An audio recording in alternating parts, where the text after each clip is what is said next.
Howdy, everyone. I call this meeting of the Conroe Independent School District Board of Trustees to order. Let the record show that a quorum of members is present, that this meeting has been duly called, and that notice of the meeting has been posted in accordance with the Texas Open Meeting Act, Texas Government Code, Chapter 551. The time is 6 o'clock. Our first item of business is item 1A and B, our invocation, which will be led by Miss Misty Oldenweller, and our Pledge of Allegiance by Melissa Duncan. Please pray with me. Dear Heavenly Father, we give you praise and thanks for our overall good start to the 24-25 school year. We thank you for the safety over our students and our staff and ask for your continued hedge of protection. We are only beginning the school year and have experienced the pain and loss of one of our students. We ask that for comfort and peace over the Washington High School family and for those grieving. Be with our grief counseling team that works with our students and staff. Protect their hearts as well. Lord, we ask for your fresh anointing and restoration over each of our staff members and teachers. Father God, we ask that you enter this room, that you be with us as we evaluate, discuss, vote in the best interests of our children and the people we serve. May we listen to each other and speak with respect. May we seek your wisdom and discernment. May we not seek just our way, but the best way, your way, to serve each and every student. Thank you in advance for what we are sure will be another outstanding year in Conroe ISD. In Jesus' name, amen. Amen. Join me for the American pledge. I pledge allegiance to the flag of the United States of America and to the republic for which it stands, one nation, under God, indivisible, with liberty and justice for all. Now the Texas flag. Honor the Texas flag. I pledge allegiance to thee, Texas, one state, under God, one and indivisible. Thank you. All right. Moving on to item 2A, which is our Ambassador Award, our special recognition portion of our meeting. We have our first one. This is Ambassador Awards for our Special Education Department. Dr. Knoll. Well, good evening, everybody, and thanks for everyone being here. This is an exciting night as we get to start off with quite a few honors and recognitions. And once again, none of these are things that we take for granted, because these are very special people that we're going to recognize tonight from our Special Education Department and District Support staff, and then two great awards that we have been honored with that we'll get to share as well. But I want to share a little bit of breaking news before we get to that, because I did not share this with any of you all today, because we just learned of a new award that we received today, and I wanted to wait and just kind of make a public announcement today. So as you know, over the last 12 months, we have been honored by Forbes on multiple occasions. We were honored as one of the best employers in the nation, ranking number 37. We were honored as one of the best employers for women across the nation at number 62. Well, today, Forbes released their 2024 list of best in-state employers, so the best employers in the state of Texas. And we have, I don't remember what our ranking was last year, but we have moved up the list. We are now ranked as the number 13 overall best employer in the state of Texas.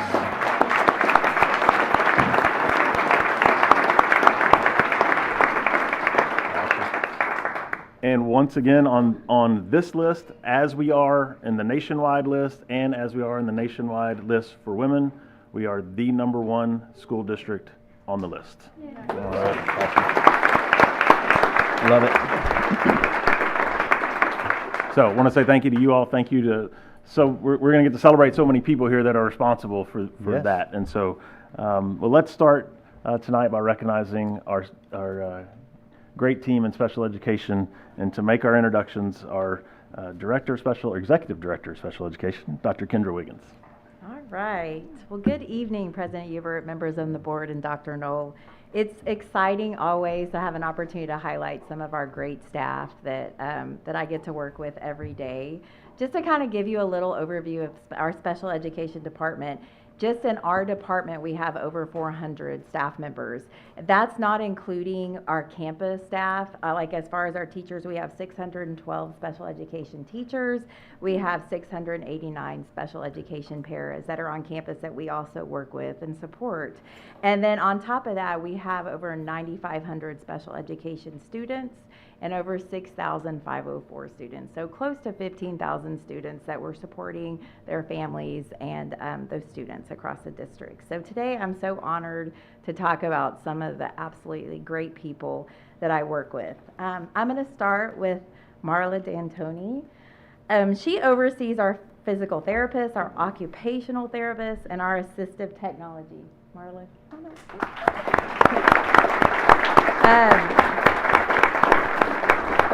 So Marla has been practicing occupational assistive technology for over 42 years in the school district and 18 years in Conroe ISD, and she supports our team and is great. So you can walk. All right, there you go. Picture.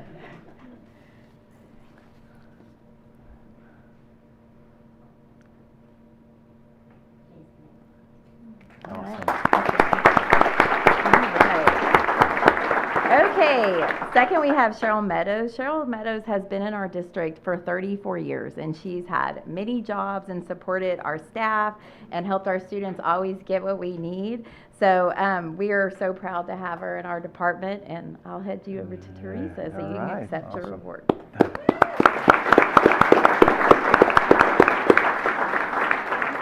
right, next we have Laura. Oh, sorry. Come ahead. That's good.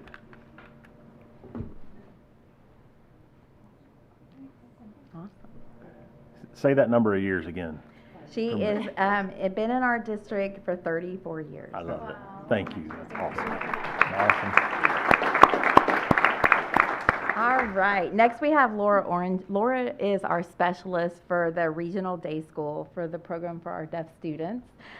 She actually just received a really special award. She was the Texas Association of Parent and Educators of the Deaf, the Leadership Award for the state, which there's only one given every year. So she just received that. And we service our own students and 8 other districts' students. So she is a great asset to our district. We're so excited to have her. Next we have Kayla Riley. All right. Kayla is our lead homebound teacher. She oversees and works with our teachers and students. We have between 50 and 80 homebound students every year. So this is her 12th year in Conroe ISD.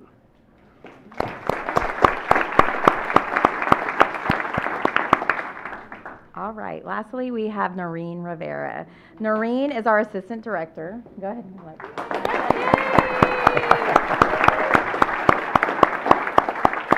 I gotta get my timing right, sorry. Noreen is our assistant director of special education. She oversees over 200 assessment staff in our department. This is her 39th year in education and her 11th year in Conroe ISD.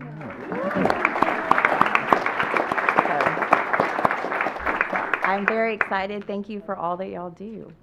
Can we take a picture?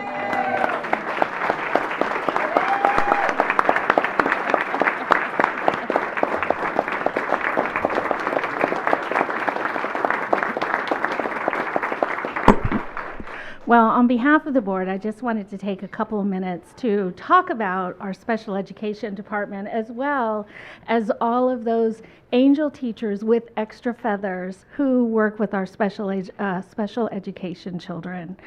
You all have a gift. It's a gift of patience and love and kindness and willingness to try 100 different things to help our children succeed. Of course, all of our teachers do that, but like I said, you have that extra special feather that can just turn children around.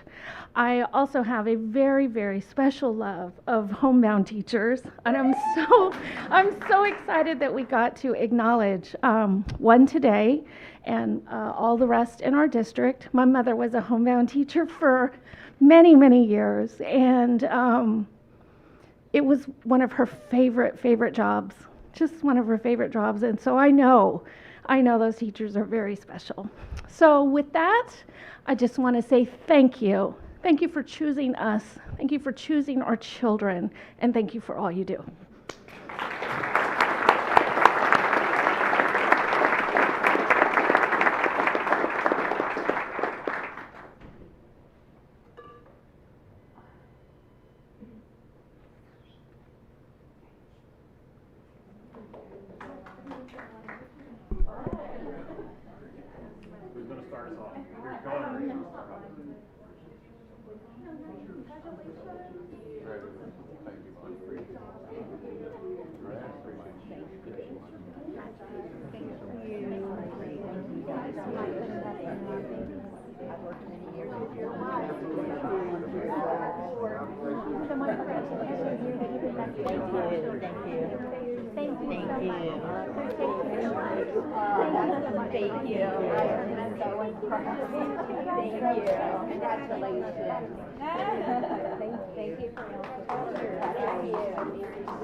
You did. You got emotional.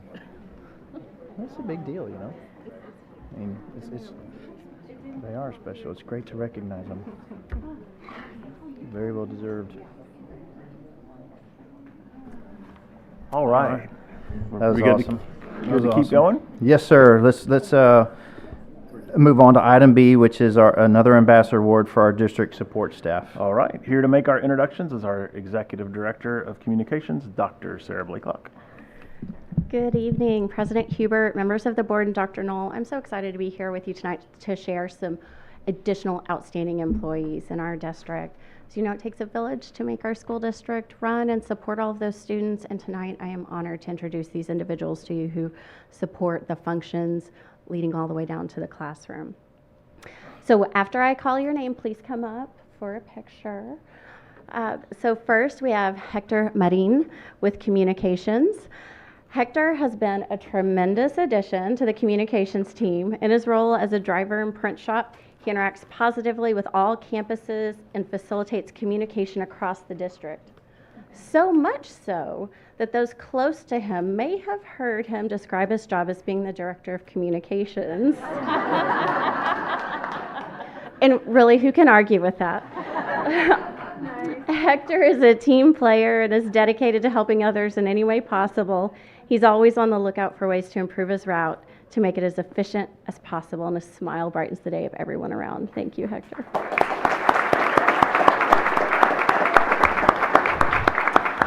Next, we have Sammy Jo Barnhart with Human Resources. Sammy Jo Barnhart, yes, joined the Human Resources team in October of 22 as secretary on a daily basis. Oh my goodness. Yeah, get in the picture, bub. She shows up with a smile and goes above and beyond to serve staff within the department and all employees in the district. She's a hard worker and wears many hats, as exemplified here, and supports the daily operations of the benefits and leave offices. Sammy Jo's exceptional organizational skills help ensure smooth and successful annual employee health fair. Thank you so much for all you do, Sammy Jo.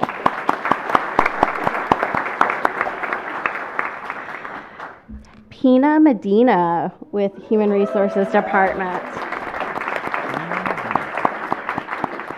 Pina's worked in Conroe ISD for the past 5 years and is currently serving as the hiring generalist. Pina's demonstrated an exceptional ability to streamline onboarding practices and enhance candidate experiences.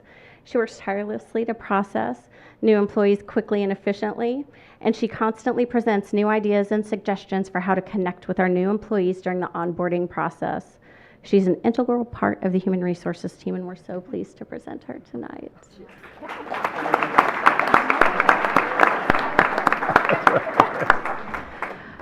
Benny Jingles with Network Services.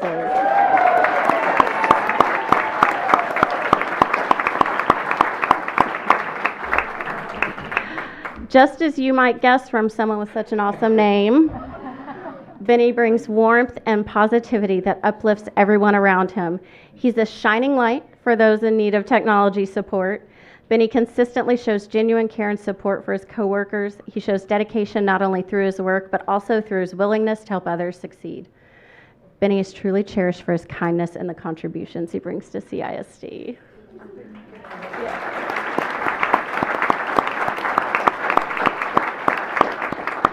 Tansy Foster.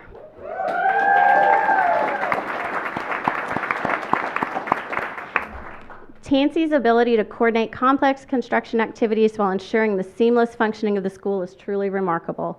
She's been instrumental in facilitating significant renovations and additions to campuses without disrupting the educational environment. Her commitment to excellence is evident in every aspect of her work, and she approaches challenges with a solution-oriented mindset. Her ability to anticipate and address potential issues before they arise has been invaluable. Her work ethic, integrity, and unwavering commitment to the success of our schools make her a deserving recipient of this award.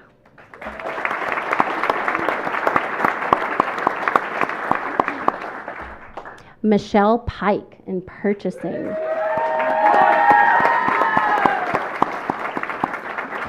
Michelle began her career with Conroe ISD as a purchasing clerk, and with 4 short months was promoted to travel coordinator. Michelle plays a vital role in assisting students, staff, and departments with critical travel needs while at the same time maintaining compliance. She embodies the very essence of customer service and what it means to serve the district.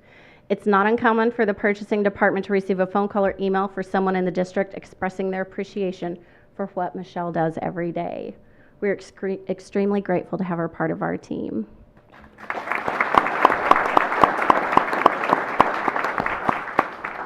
And then we're going to wrap up our recognitions with a trifecta from JET.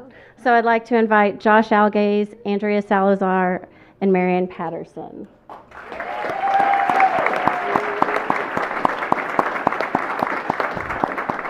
So not only is our teaching and learning department grateful for these individuals and the collaboration, the entire district, and I dare say our community, is thankful to be able to work with these individuals as they manage the JET Center. They are responsible for coordinating various administrative meetings, organizing professional learning opportunities, hosting community events, and overseeing district sports banquets at our JET Teacher Training Center. Their exceptional work consistently exceeds expectations and truly elevates our new district facility. The team goes above and beyond, paying attention to every detail to ensure that each event is truly special. Thank you for your exceptional dedication and for consistently surpassing our expectations.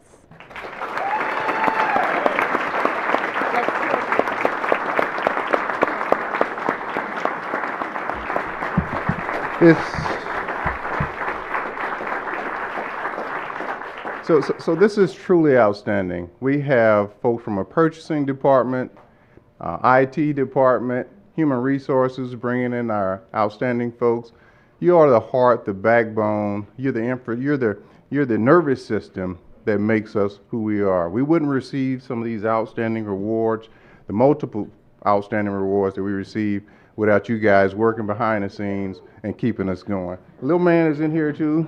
But we really appreciate you guys and can't say enough. Thank you for being CISD employees. Thank you for being passionate, having a heart for what you do. And thank you for representing everything CISD in the fashion in which you do. We really appreciate you. Thank you guys.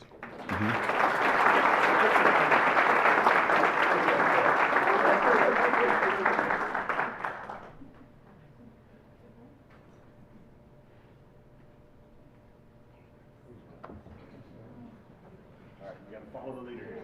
Tina's the leader. Oh, congratulations.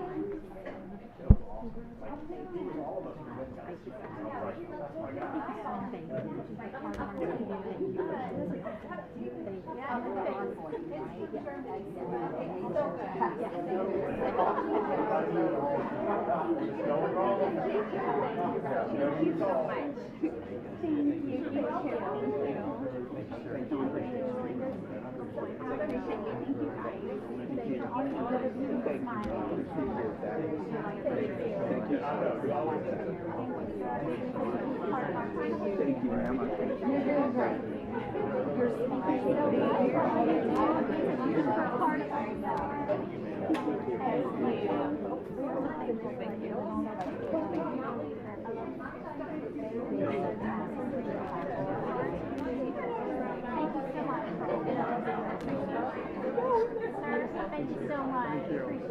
Appreciate all that you do.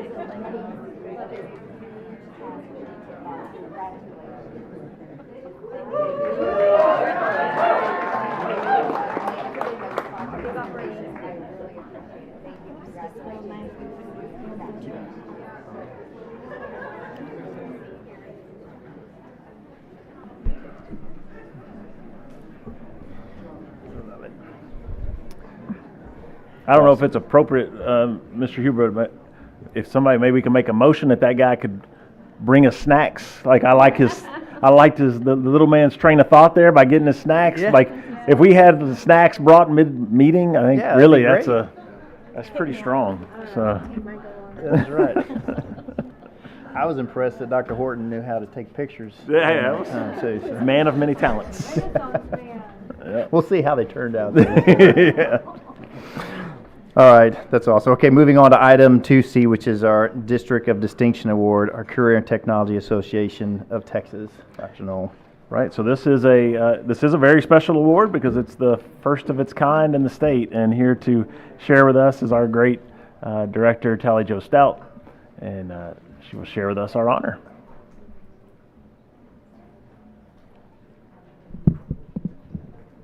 So if you don't know, everything is bigger in Texas, so they have to get the very right. giant sign. It's the only way to do it. I love it. President Humbert, members of the board, and Dr. Knoll, I stand before you today to highlight the remarkable achievements in career and technical education within our district. The Career and Technical Association of Texas has long been dedicated for fostering excellence in CTE, and your commitment to these programs didn't go unnoticed. Across the ISD, CTE programs are equipping students with skills that need to excel in their chosen careers.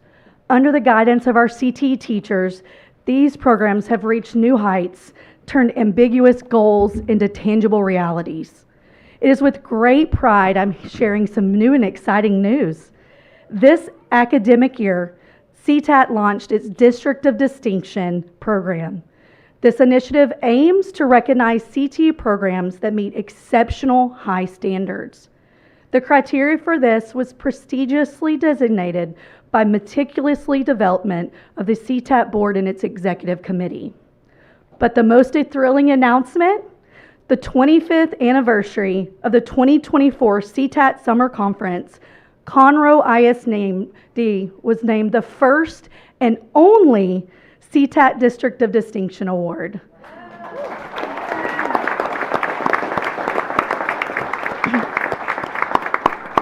This recognition is a testament to the hard work, dedication, and vision of everyone involved in CTE programs, from administrators to teachers to students and our community partners. This achievement reflects our district's unwavering commitment to top-tier career development in education. It underscores our efforts to prepare students for success in a rapidly growing job market and to meet the needs of our local industries. As we celebrate this honor, let us all recognize it as a challenge to continually innovating and excelling in our CTE offerings. Thank you for your continued support of these vital programs, and congratulations to everyone who contributed to this outstanding achievement.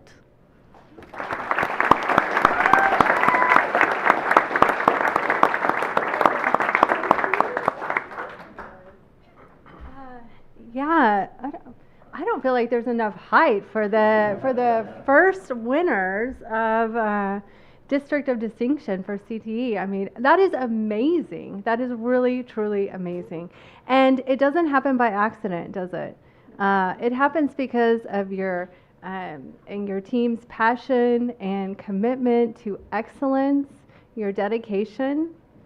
And I just, what you're doing is so valuable, not just for the students, but also the community. And we recognize that everyone involved with executing CT programs at Conroe ISD could do it somewhere else, and we are just so incredibly thankful that they choose to do it here. So congratulations!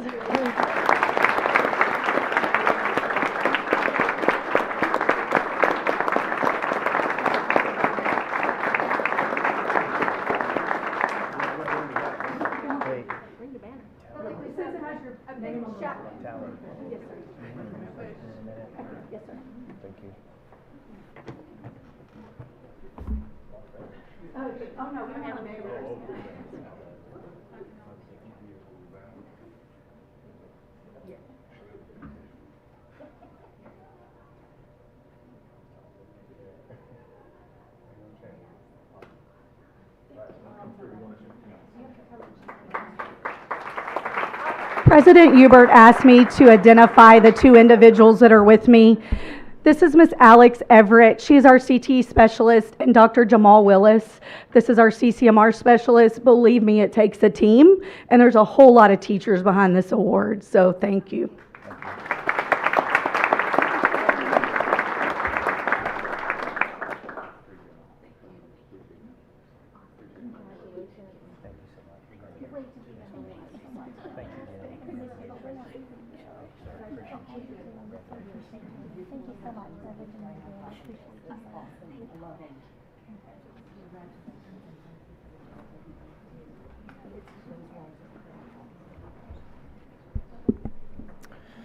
Awesome. Great job. All right. Dr. Noel, we've talked about in the past, we are a very spoiled district with how hard our people work and care and love kids and make sure that there's all kinds of ways for them to be successful. And CTE is not coming up short at all for these kids that want these degrees and want to go that route. And I'm very appreciative that we allow that to happen. And I appreciate the board's support for that as well, because it's important that all of our students have a path to success, whatever success means to them. And I'm very grateful for Tally Jo and what she does. Thank you very much. Absolutely. All right. Moving to item D, which is our last District of Distinction Award for tonight. I'm sure we'll have more, which is our Texas Art Education Association. And once again, we, as to your point, we celebrate the fact that we offer high-level programs in a variety of areas where students can find their passion and excel. And we've had celebrations in here for advanced academics. Last month we had a international science fair winners, right? We've had a career in technical education, and now we want to honor the arts. So here to do that is Dr. Bob Horton to share with us. Quite an honor. Well, good evening, President Hubert, members of the board, and Dr. Knoll. I am excited to share with you that Conroe ISD has received a 2024 designation as a District of Distinction from the Texas Art Educators Association. So let me truly begin by thanking you, our board, for your support of fine arts that allow opportunities like this recognition to be possible. Just a side note, you'll see some of our student artwork, 438 pieces to be exact, come up in a district art show slideshow on our website within the next week or so. And then on September 14th, you'll get an invitation to come to our district art show open house here in the building. So, but back to tonight's topic. Conroe ISD received this honor for providing a well-rounded education that advocates for and integrates visual arts curriculum to inspire creativity and provide opportunities that connect students to their community and beyond.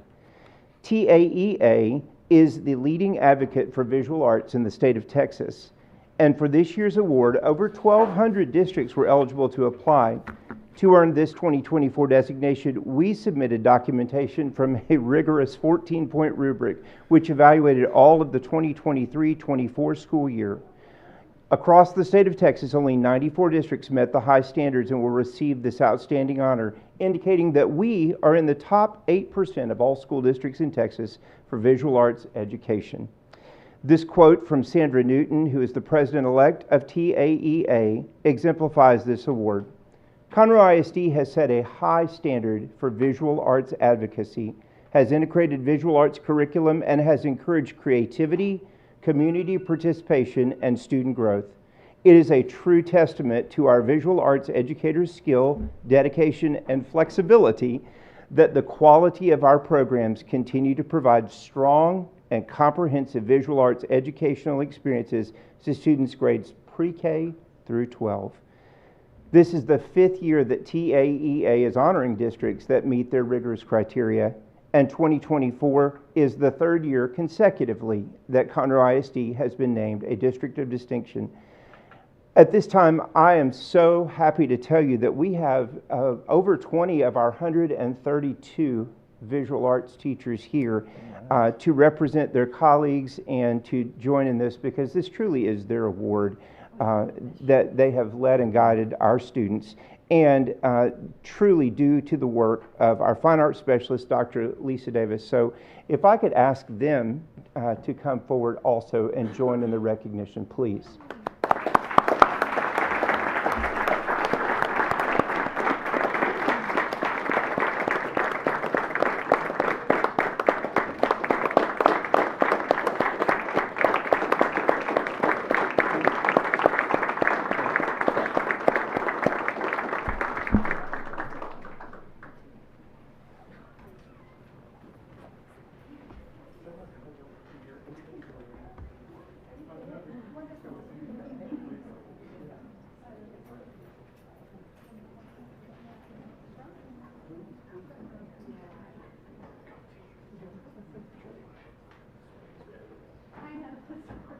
Congratulations, you all. It's such an honor to be asked to be the person to thank you all and recognize you for your hard work.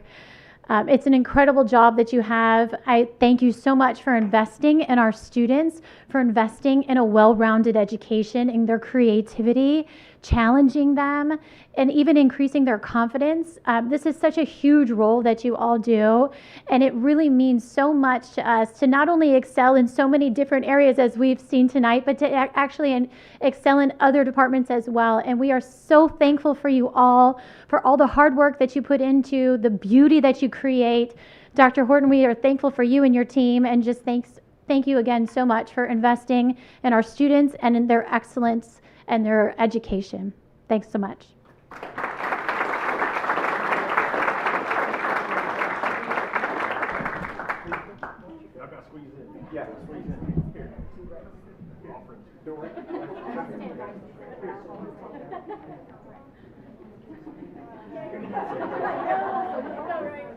Some of us know which row we're supposed to be in.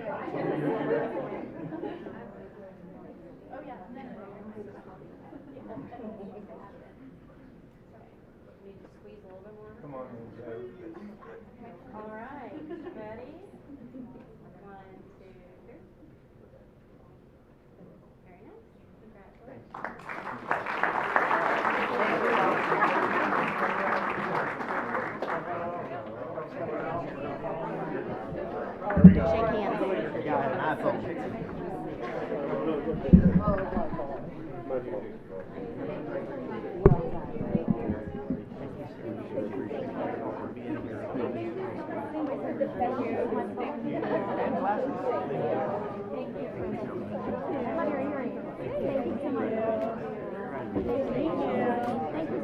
3.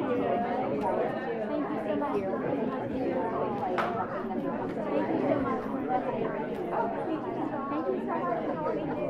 Congratulations. Shake hands.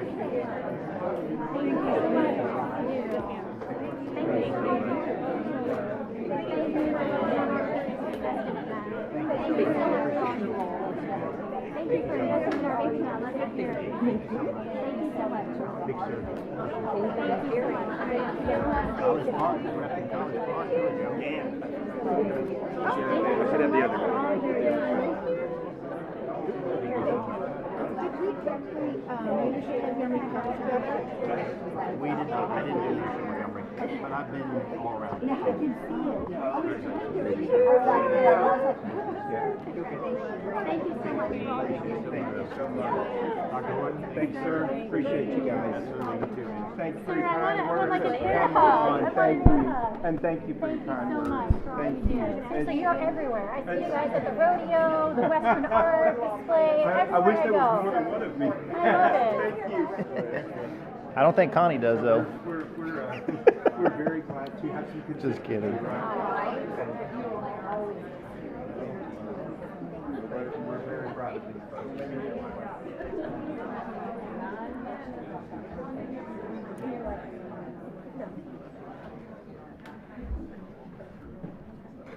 All right. Awesome. All right. Once again, like I said, we are very spoiled to have such highly successful people, students and teachers, administrators in our district. It's a blessed place to be for sure. Moving on to item 3, which is our citizen participation, and I understand we do have some people signed up today. So during this portion of the meeting, patrons who have signed up in advance may address the board in accordance with the Texas Open Meeting Act, Texas Government Code Chapter 551, and Board Policy BED. For comments regarding an issue on tonight's posted agenda, the board will defer its discussion of the issue until the item is reached on the agenda. For comments related to an issue that is not on the board's posted agenda, the board cannot deliberate or make a decision related to that issue. We ask the speakers to address their comments to the board and not to the audience. If any speaker's comments are regarding a complaint, the board directs you to its policy regarding complaints, which can be found on the district's website. Please be aware that if your purpose in addressing the board is to seek a remedy for your complaint, the board cannot discuss or respond to your concern until you have met the requirements of the appropriate district policy. Each speaker will be given 2.5 minutes to present their comments to the board. Screens around the room will display the speaker's time. When the countdown timer reaches 0, the next speaker will be called. Ms. Godfrey, will you please call our first person? Deborah Portales.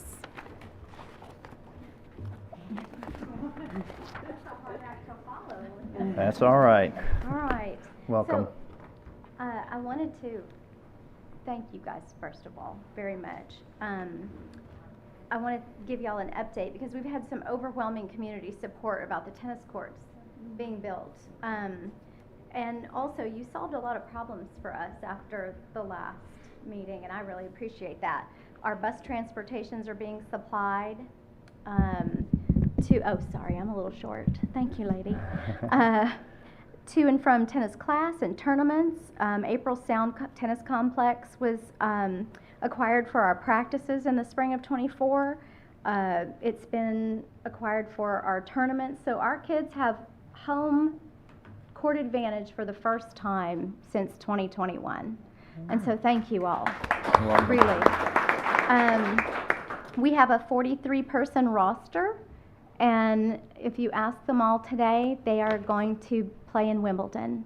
I just got notice that they've all won their matches tonight in the tournament, so they're in a great mood. Oh, and they wanted me to let you all know they all have straight A's right now.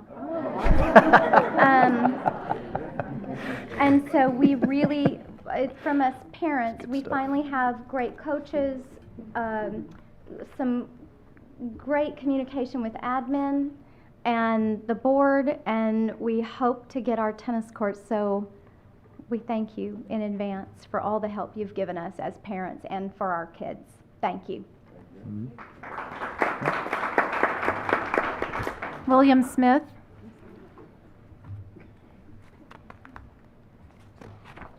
Tina Thomas. Lisa Williams.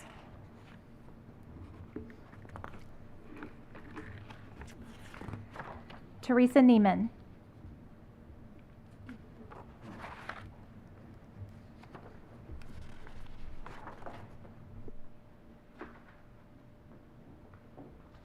I volunteer to take their time. Tonight, I encourage you to modify our book policies.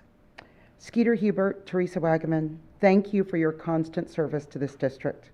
Mrs. Wagaman, our students still talk about our tea and how much you encourage them. In Ray Bradbury's dystopian novel, Fahrenheit 451, the fire captain Beatty explains to Montag why the futuristic firemen burned the books, why the society banned books. Bigger the population, the more the minorities. Don't step on the toes of dog lovers, the cat lovers, doctors, lawyers, merchants, chiefs, Mormons, Baptist, Unitarian, second-generation Chinese, Swedes, Italians, Germans, Texans, Brooklynites, Irishmen, people from Oregon or Mexico. The bigger your market, Montag, the less you handle controversy. Remember that. All the minor minorities with their navels to be kept clean. There was no dictum, no declaration, no censorship to start with. Technology, mass exploitation, and minority pressure carried the trick. Our district understands Beatty's revelations to Montag, for we have bent to the minority pressure. For years, we managed to teach, react, treat our families reasonably. If a parent objected to the book, the parent, teacher, and school worked to find an alternative. But in the last 2 years, unreasonableness took over. The minorities. Maybe 20 individuals moved against the district. The books offended them. 6 emailed the district, some daily, just as some of them emailed and pressured other districts at the same time. 20 individuals out of 74,000 students, probably more than 25,000 families. Most of these families use the library without a problem. Most have opted into using the teacher's classroom collections. Most never put limits on what their children could check out of the library. The 20 individuals, most don't have students in our district. The 6 who emailed listed books to the district for removal, no children in our community of CISD. Our district values all. We will have disagreements, uncomfortableness. We might even offend someone. Thank goodness. That means we're thinking, communicating, and feeling together. Why have we spent so many hours at board meetings? Why have our district employees spent so many hours collecting books? Because the minorities applied the pressure. Please don't continue to limit the rights of our students because a handful of individuals cannot stand that our values might not be their exact values. Please return our book policies and our district back to reasonableness. Thank you. Keith Olivier. Oliver? Keith Olivier.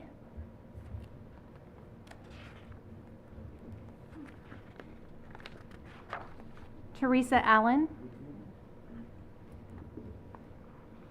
Hi. Howdy. Thank you for having me here tonight. My grandfather was a respected member of his community. He was a school teacher in a two-room schoolhouse in St. Marie, Illinois.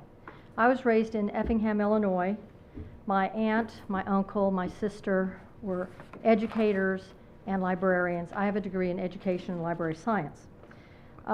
Effingham, Illinois, I didn't realize, never met a black person in my town of Effingham, Illinois, and it wasn't until I read this book, Lies My Teacher Told Me, that I realized that Effingham was a sundown town. Blacks were not safe there after sundown. Books and reading mean a lot to us in our family. Reading must be, your materials that you read must be relevant and real, and relevant of value. It's a real concern to me that there is book banning in this district. One reason it concerns me so much is that it's just totally disrespectful of your professionals, your teachers, your librarians. I don't understand why the school board would be so disrespectful of its professionals that are hired to do these jobs.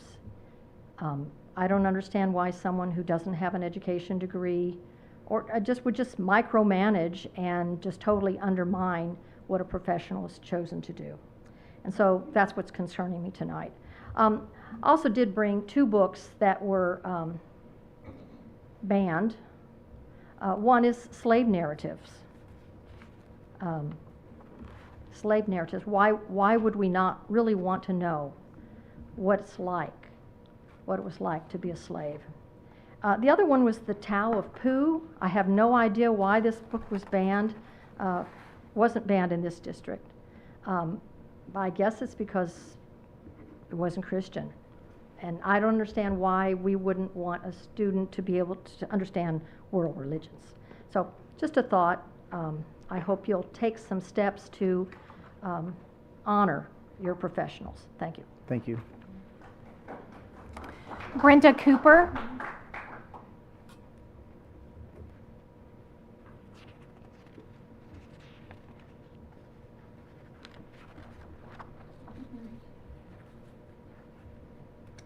I get a little less nervous every time I do this, so thank you for the opportunity. One benefit of books is that they expose readers to new ideas. Parents don't always like all the ideas their children are exposed to in school and in the wider world. However, this is an essential aspect of growing up. Part of raising children who are ready to live in the real world is equipping them with critical thinking skills and the ability to think for themselves. There have been instances where my children were taught things at school that I didn't agree with. For example, they were told that blood is blue when it's still in your veins. That's not true. In 4th grade, my non-Christian child was given a brief geography lesson on biblical locations in the Middle East. She felt very uncomfortable during this lesson. However, rather than trying to shield my kids from every idea I disagree with, I focus on discussing these topics with them and encourage them to respectfully speak up. It's not really about the books, though, not for you or for me. The books are a red herring, distracting us from the real issue, ignorance. The challenge lies in addressing this ignorance, not in controlling which books our kids read. Community values are not uniform. They vary greatly among members of any community. What one family considers appropriate or important might not align with another family's values. Attempting to draft policies that regulate every single book you might not want your child to read is impractical. It's impossible to account for every potential disagreement. Instead, the focus should be on teaching children critical thinking skills. This approach will allow them to navigate the vast array of ideas they will encounter throughout their lives, and trust the highly trained educators in your schools. Thank you. Mark Fusca.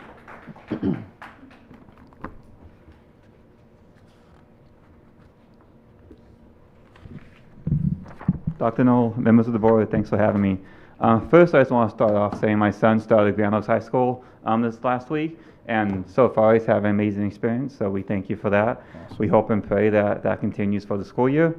But my main reason I'm up here is wondering how a teacher still has a job in this district after what he did last year to my son. My son had a math teacher who blatantly refused to follow his IEP. This was at York Junior High.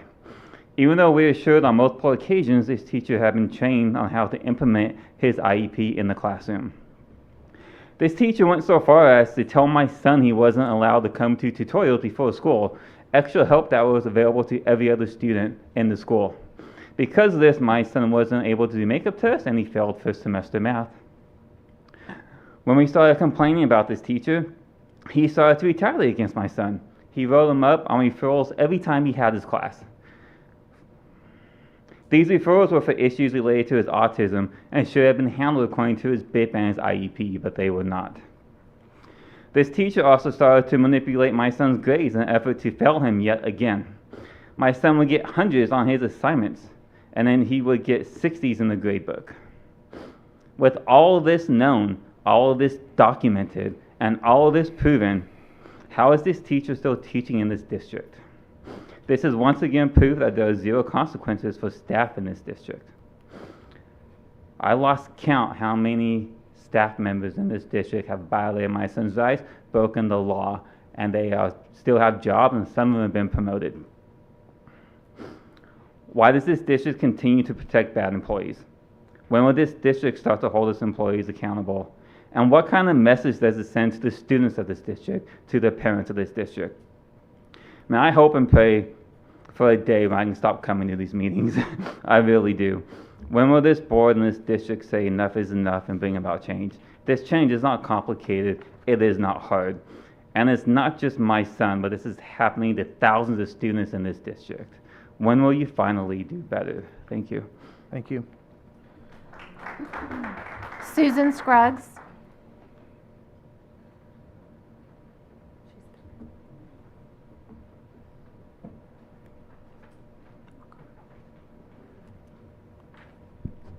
Good evening, Board. I wanted to begin by quoting Dr. Ben Carson. He's speaking about the education system, returning schools to their greatness. Our public schools used to be the envy of the world in pre-1930s time. But remember, in those times, we spent a lot of emphasis on very basic education. And we also taught values in our schools. Since we started becoming politically correct, and basically there are no values, and since we've started integrating everything else into curriculum and not making the basic things that a person needs to know, giving it primacy, we're suffering the consequences of that.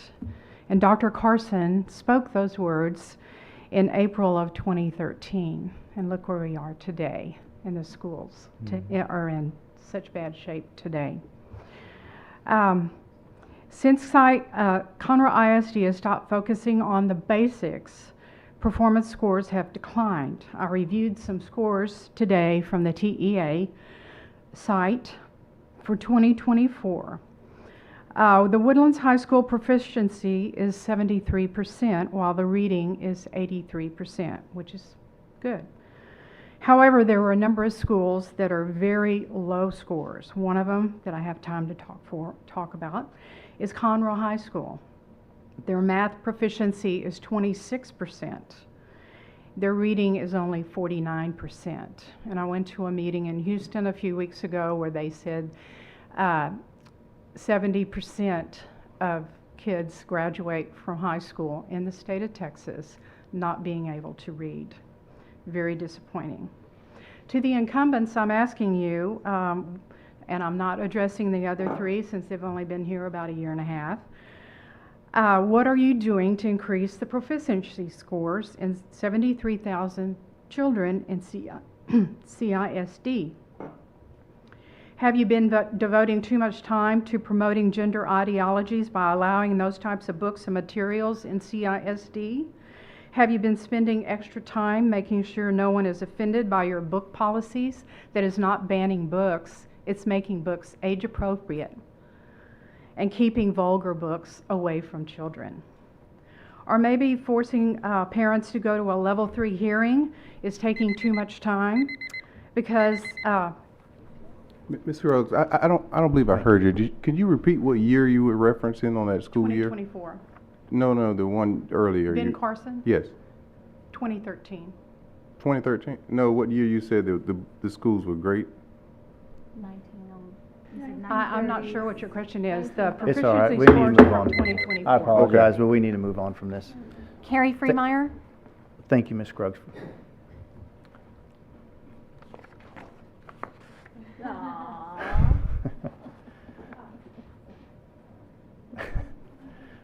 And we can all read that.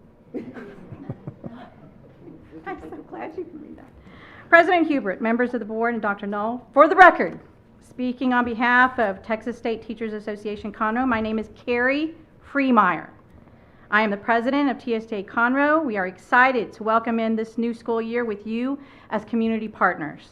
We appreciate the time and commitment each one of you have invested to ensure our district continues to excel beyond state achievement levels. We appreciate the support you give all of our Conroe ISD employees. We all work hard in this district to provide quality education, acknowledging our cultural diversity and our exponential growth. Let's make this year a year we set our differences aside and maintain our positive, collaborative, and innovative goals to make Conroe ISD the #1 public school district in Texas. Remember, public education recognizes all children. Thank you. Thank you. William Smith?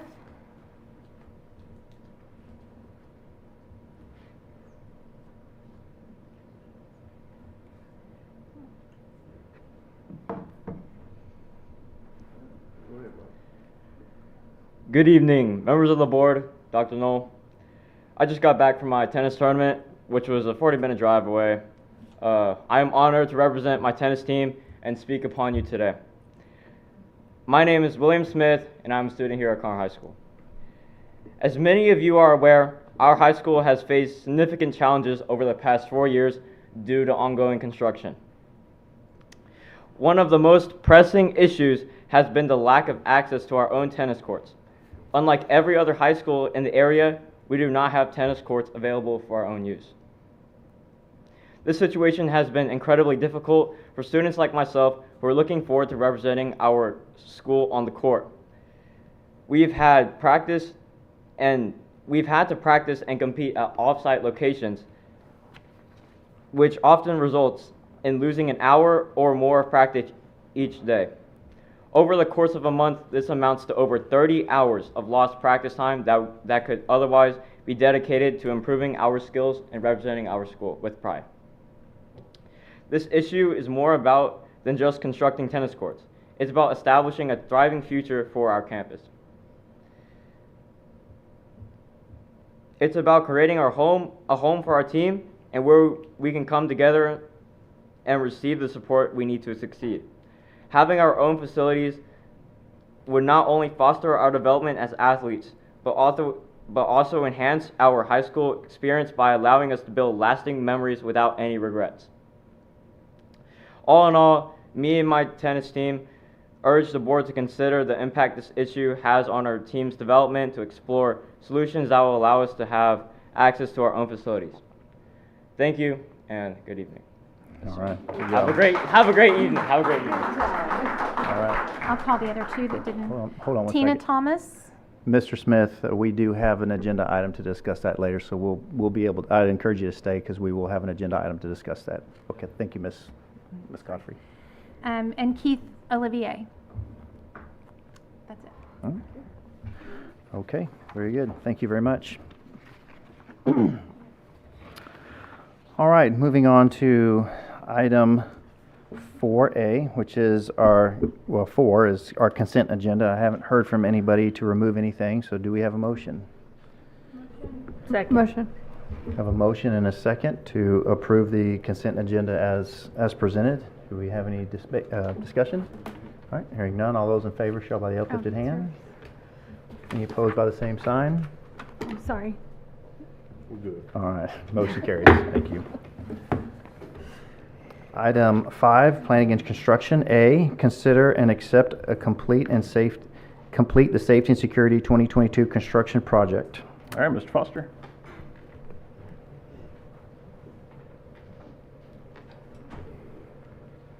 Good evening, President Hubert, members of the board, Dr. Null. It's my pleasure to bring forward for your consideration and approval acceptances complete safety and security project, our 2022 installment.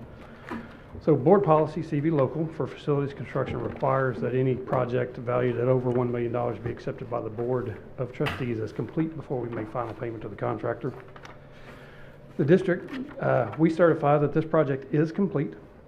Our financial review yielded maximum value for the district, so the project was contracted for and did cost $5,156,997. Upon your acceptance or approval of this acceptance, we will be making final payment to the Ellisor contractors, our construction manager at risk, for $431,139.58 to close out this project. Do we request your approval? Okay. Motion. We have a Second. motion and a second. Any discussion? All right, hearing none, I'll call the vote. All those in favor show by the uplifted hand. Any opposed by the same sign? Motion carries. Thank you. All right, item B, which is consider, determine, and approve the use of competitive sealed proposal as the procurement method that provides the best value to the district for the Conroe High School tennis courts at the 9th grade campus project, and authorize the superintendent to negotiate, award, and execute the contract documents. Mr. Foster. If I can, I'm going to give a little backstory on this just before we get to the pieces of approval. Sure. Want to thank both parties that came and spoke tonight, especially our young man. It's always nice to have students come and speak, and we appreciate that. This has been truly a team effort over the last few months. We heard there's a lot of examples of big entities like us that, big government entities that can't get things done. I think this is a beautiful example of things working the way they're supposed to work.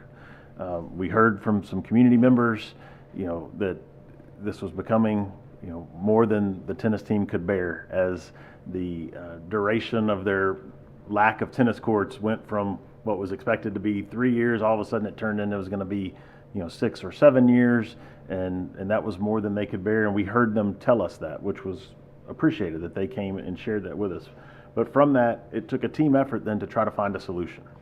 And I want to thank Mr. Foster and Mr. McCord, Dr. Povich, Dr. Smith, and Coach Hardiman over at Conroe High, because everybody had to come together to try to find a solution. And when we're dealing with Conroe High School and the tiny piece of land that exists across the street, finding a solution always starts with finding land that could make something work. And much like we have a situation at the Woodlands High School, where the baseball facility did not fit on that piece of land, it exists at McCullough. We decided to look outside of the box a little bit, rather than just accept the fact that we couldn't build tennis courts for 5 more years. Let's look outside the box. So we moved to the Conroe High School 9th grade campus, which is just down the road, and we're able to look at their existing tennis complex, which was not a varsity complex, but to find a way, in working with Mr. Foster and his team, to utilize that space that will hold a varsity complex, and to be able to build it now instead of 5 years from now is significant, and one that I know that Dr. Smith and Coach Hardiman have shared with their parents, and everybody has been in agreement on. We were able to work together to come with a plan. So I think it's a good story of things working the right way, and in addition to that, not taking forever. Like our goal here is to hopefully have those kids playing on those tennis courts this school year. Correct, Mr. Foster? I don't want to make a promise that we can't Well, be. the project that we're putting forward does have a completion date for tennis to begin in the January when the kids return from the winter break. Perfect. So that's great. So anyway, I just want to kind of give that backstory, and now Mr. Foster will present the item because there's also some uniqueness on the construction side of this for us. Indeed. So in the vein of having the world's longest board item titles, this is actually a request for... This is one of them. It's not the biggest. It's not the longest, but it is a request for two things. One is the change in the construction delivery method, and the second is the approval of our recommended contractor and a contract amount for this particular project. So this is an item to consider and determine and approve the competitive sealed proposal method as a procurement method for construction, and award the contract to a contractor for the Conroe High School tennis complex that will be housed at the 9th grade campus.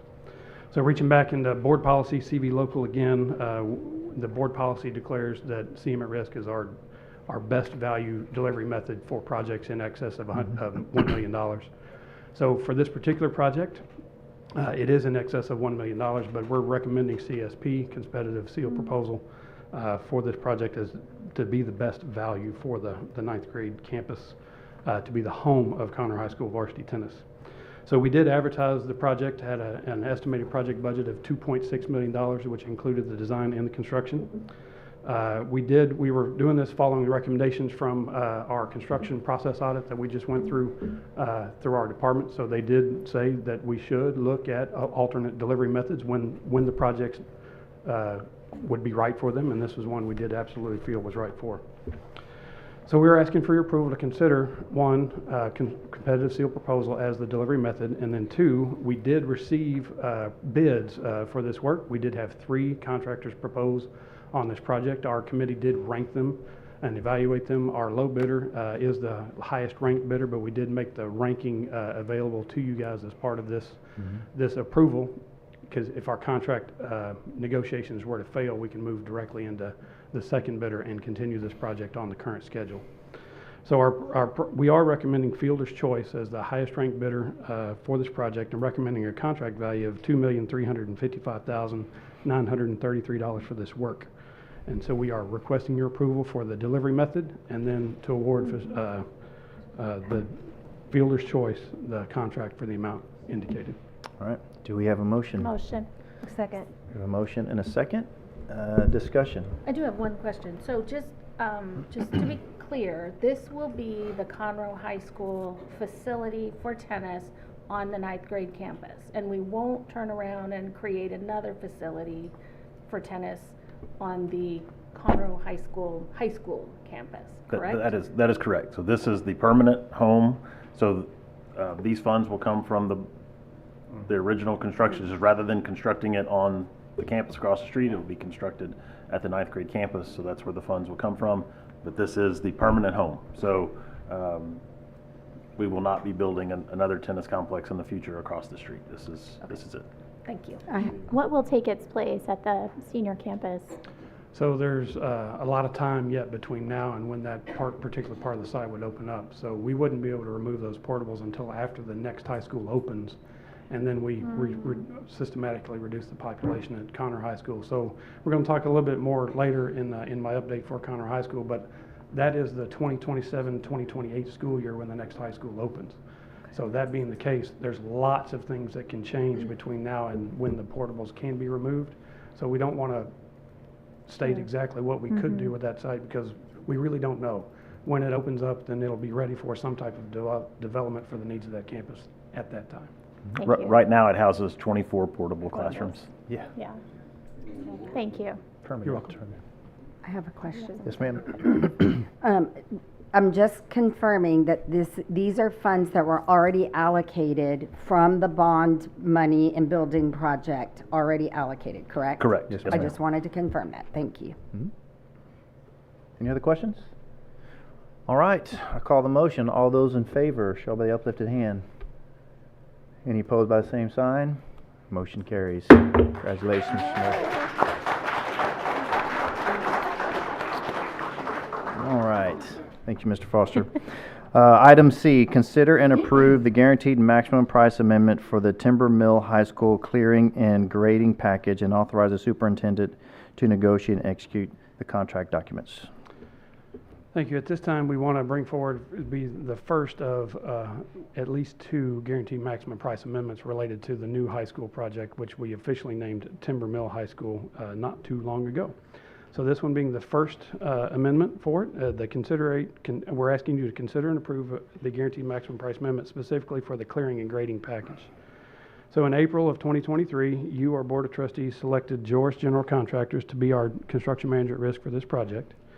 Since then, they've worked with our design team and our department and all the other facility departments and the curriculum departments in Conroe, ISD, and we have constructed and advertised the clearing and grading package for this work. We did receive bids, or advertised and received bids on August 13th, and Joris has put together a proposal that we've negotiated a total amount for this particular scope of work of $4,466,218.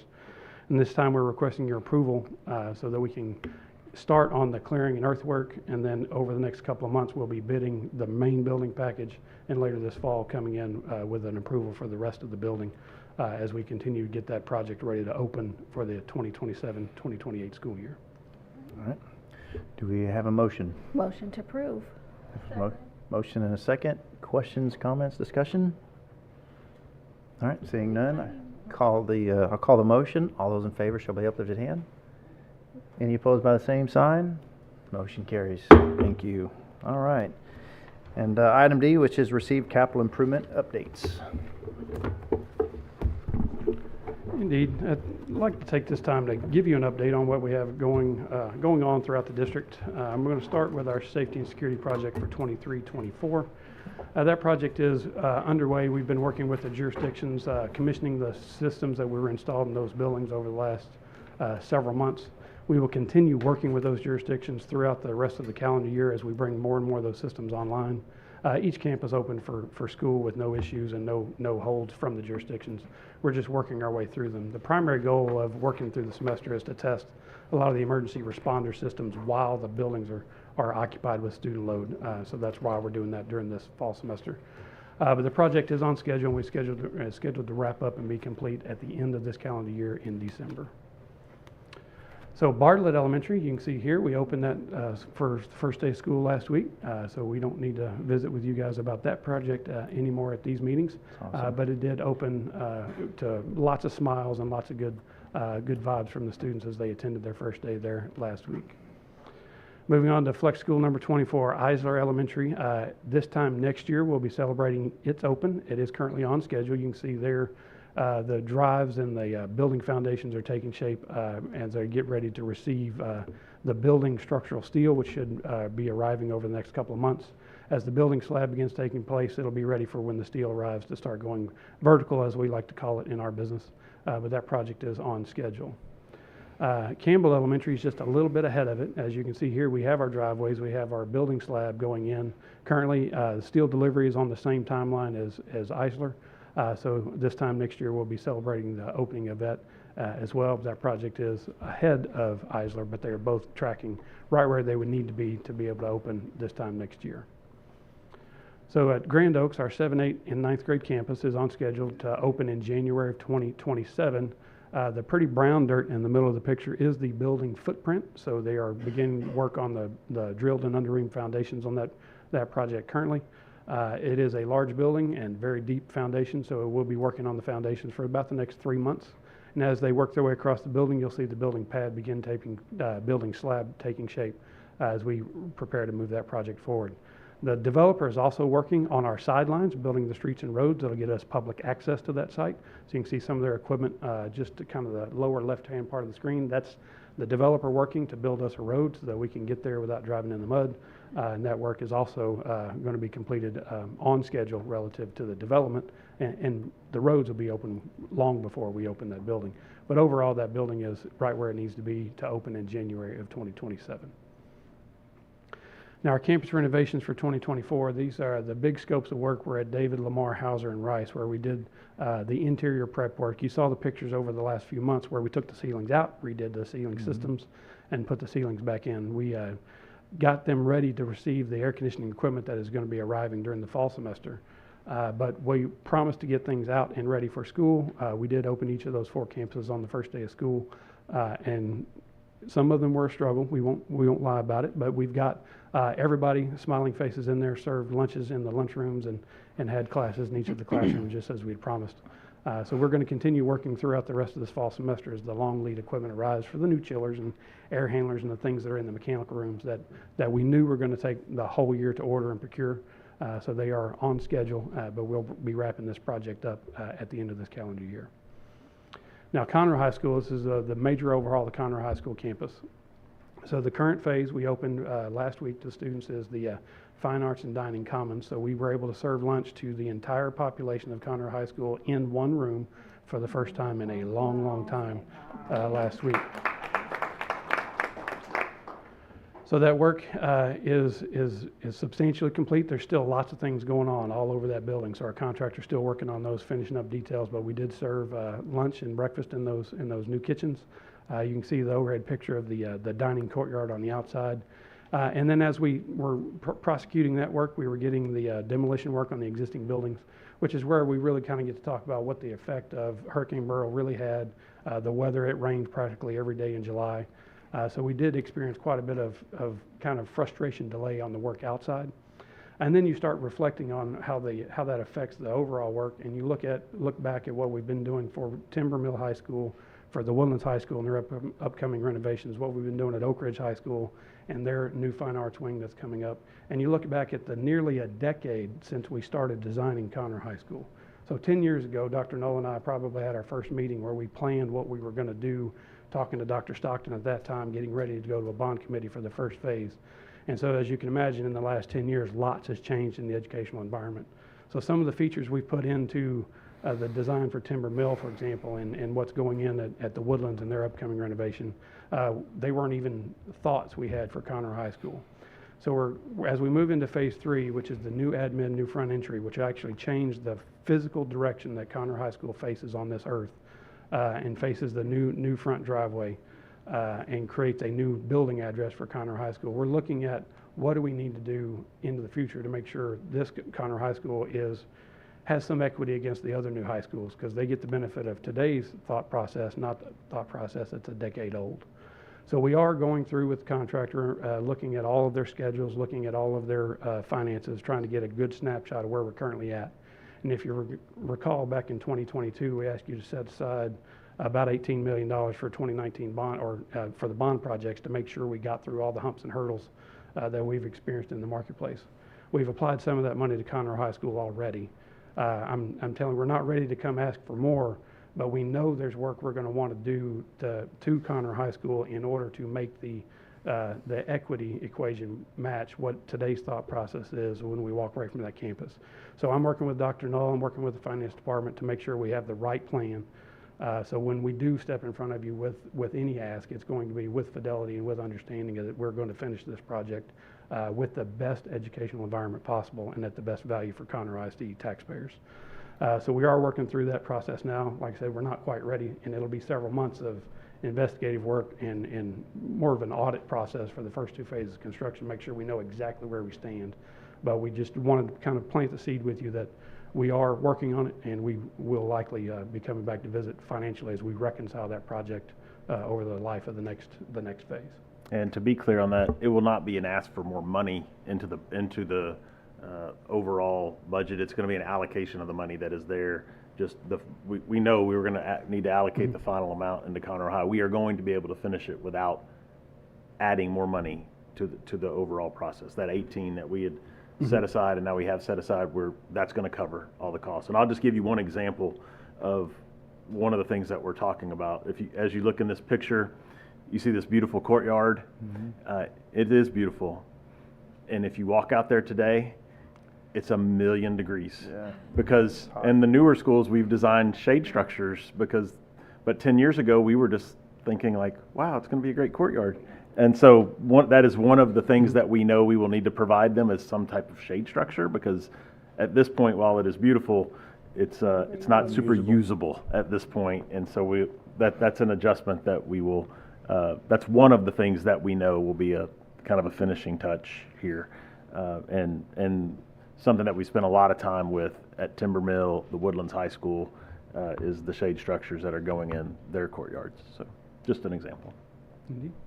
And so at the end of this. To be clear, oh, sorry, absolutely. Go ahead. one Absolutely. second. So to be clear, this would be a details on the application of the contingency already set aside, not additional. Okay, thank you. That is correct.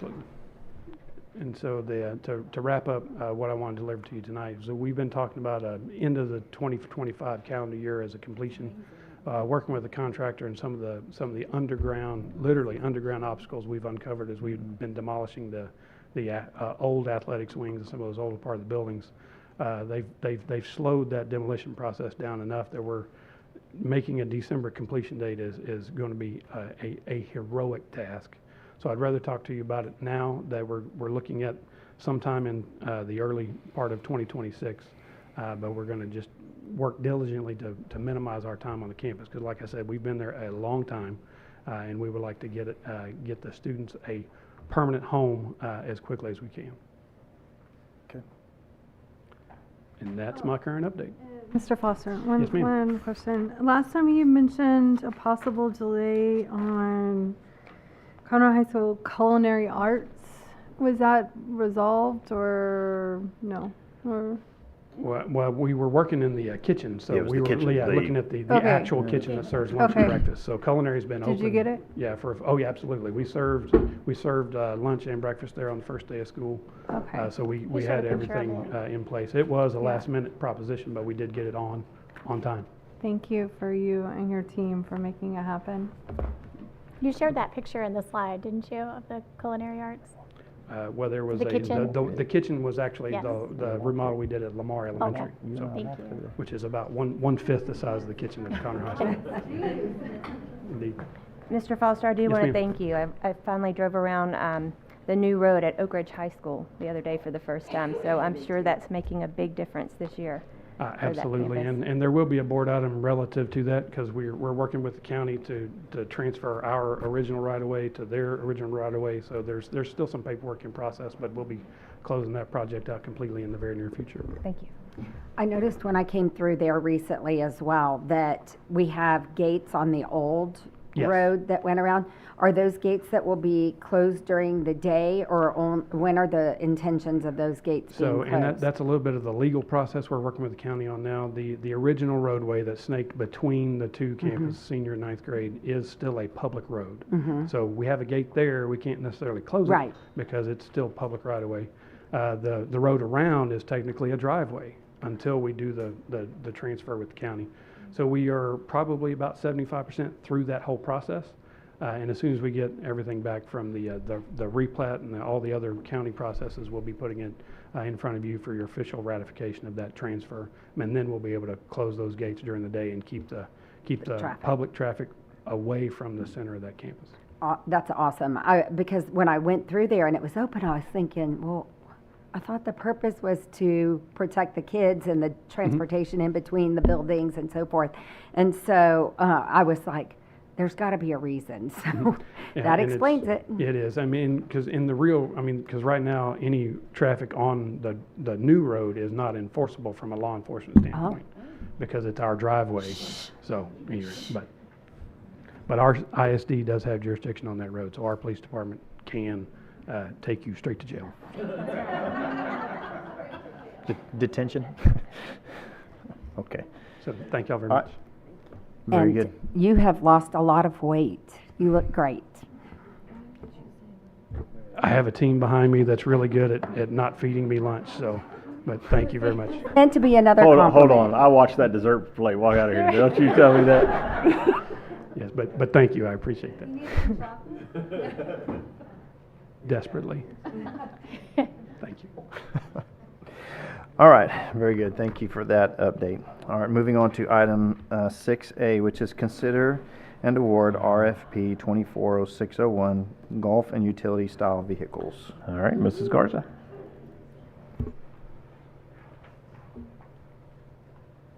All right, well, good evening, President Hubert, members of the board, and Dr. Knoll. This is the first of two purchasing items that we have for your consideration this evening. For both items, we have requests for proposals were emailed to registered vendors and advertised on the CISD bidding system, as well as advertised on the Conroe ISD purchasing website and multiple times in the Courier. So RFP 240601, contracts for golf and utility style vehicles with awarded vendors will remain firm through August of 2025, automatically renewing for 2 additional 1-year terms through August of 2027. Proposals were evaluated by the Maintenance Department, the Athletic Department, and reviewed by the Purchasing Department. Recommendations for award are noted on the attached list. At this time, we request your approval of RFP 240601, golf and utility style vehicles. Do we have a motion? Motion to approve. Okay, we have a motion and a second. Any discussion, questions? Ms. Garza, can you tell me, or clarify for me, how many exactly are we needing and where are we needing them? So we have a set amount of money that we put aside every year for this purchase, and then we work with the Maintenance Department and our Athletics Department to see what their needs are. So that's a process we'll go through next year as we're looking at what we need for the next school year. So we're setting aside, is this money that is generally in our budget? Yes, this is in the general fund. Okay, thank you. Any other questions? All right, I'll call the motion. All those in favor of the motion show by the uplifted hand. Any opposed by the same sign? Motion carries. All right. Item B, which is consider and award RFP 240602, new and used vehicles. All right, 240602 new and used vehicles. Unit pricing for new vehicles will remain firm through August of 2025.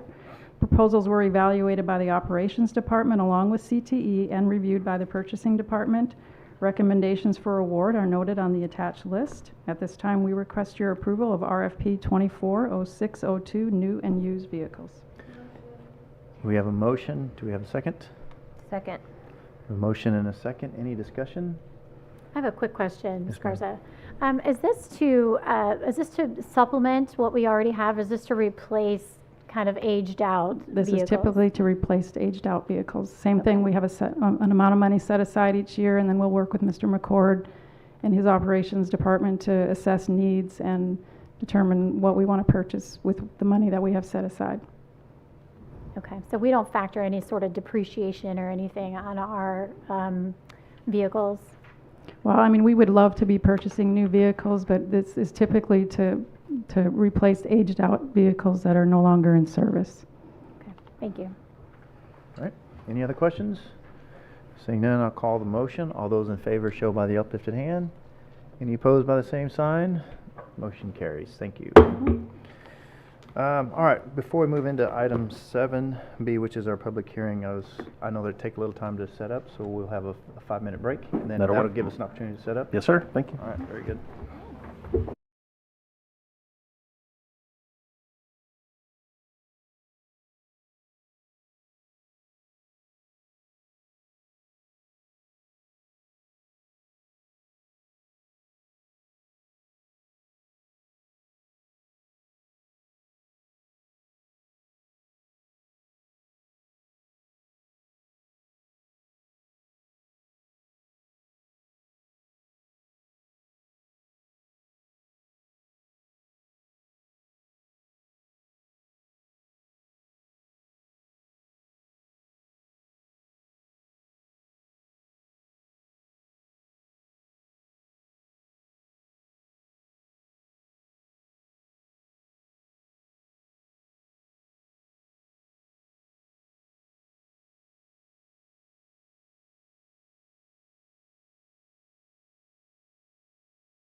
7:34. We're going to call our public hearing on the Conroe ISD budget and proposed tax rate to order.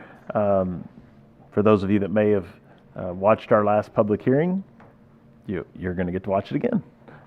Ms. Garza is going to share with us the same information she shared just a few weeks ago.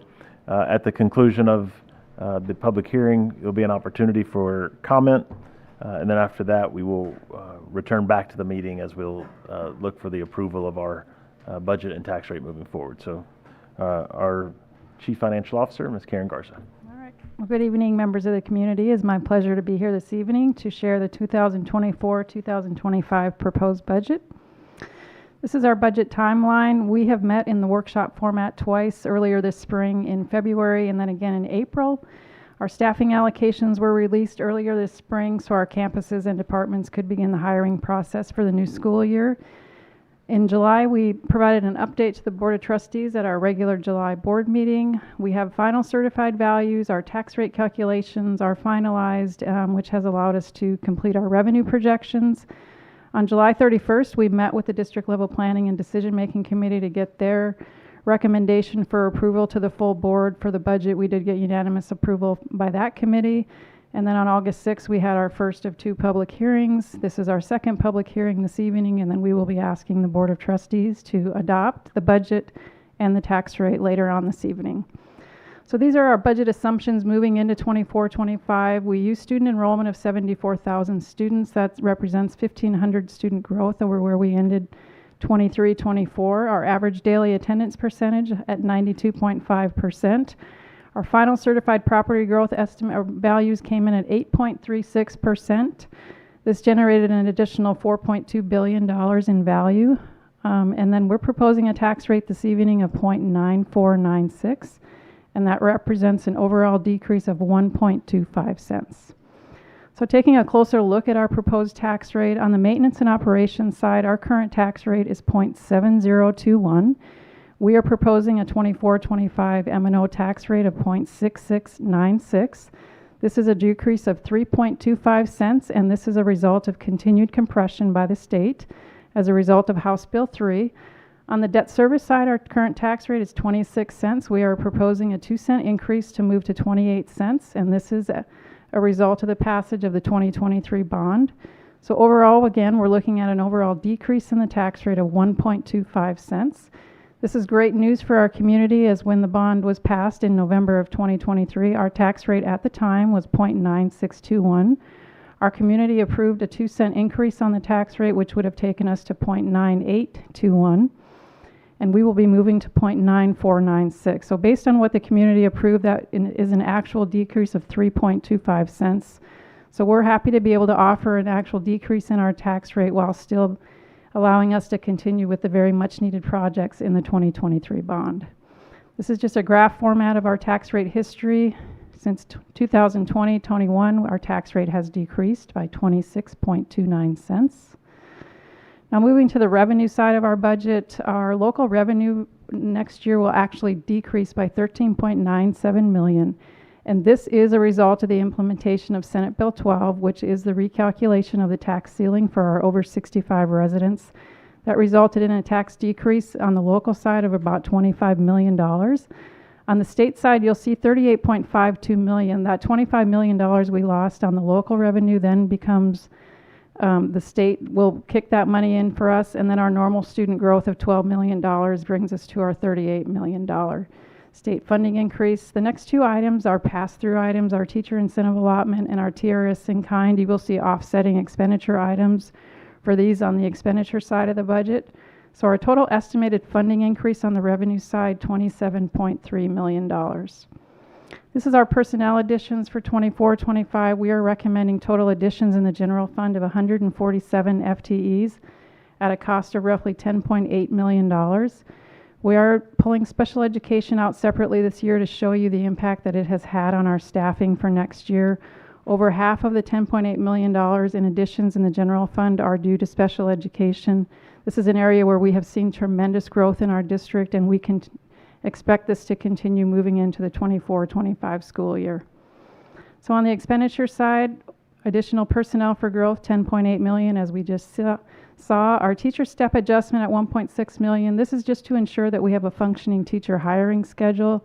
Our other expenses for utilities, fuel, insurance, appraisal district fees, and supplies at 2.55 million. And then this is the offset to our two pass-through items for the teacher incentive allotment and our TRS in kind. So total estimated expenditure increase of 17.7 million. So putting this all together, our beginning revenue of 672.7 million, our additional revenue of 27.3 puts our total estimated revenue for next year at 700.07 million. On the expenditure side, our beginning amended expenditure budget is 694.2 million. Our expenditure increase of 17.7 puts our total estimated expenditures at 711.97 million, with an estimated budget shortfall of 11.9 million. This is our budget by major object. Obviously, payroll is our largest category at almost 89%, representing 633.33 million of our overall budget. And contracted services, 4.97. The largest item in there is utilities. Supplies and materials at 3.99%. The largest item in there is fuel for our buses. And then equipment and other at 2.09%. The largest item in there is our property insurance. So total proposed budget for 24-25 of $711,969,241. This is the format that we will be asking the board to approve the budget by functional area this evening for the funds that you see on the screen. And this is our notice of public hearing to discuss the budget and the tax rate that was in the Conroe Courier on August 9th and has been available on our website for the last 10 days. Thank you, Mrs. Garza. At this time, we would open it up. If you had any comments from the public on the budget or tax rate, you're welcome to come to the microphone now.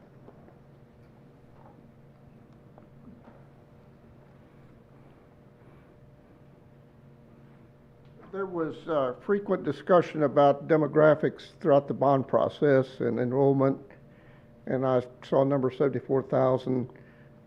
You have something current for the new school year? At today's enrollment, I believe, is 72.2. So we will grow. Over, I think we'll hit 74 probably in October, and then it looks like my guess would be in January we will go over that. We typically grow again in January. So normal growth for us over these, like I think we added 200 kids today. We'll grow another couple of hundred kids over the next week, and then normal growth for us over the first 2 months is anywhere from 40 to 50 kids per day is normal. So about 200 kids a week through October. So we'll be right about 74 in October. So everything is tracking according to the projections? It looks like it, yeah. Okay. I think so. So on the middle projection, which is good because that's what the bond committee planned for. Right. Yes, okay. sir. Thank you. Okay. Yes, sir. Any other comments?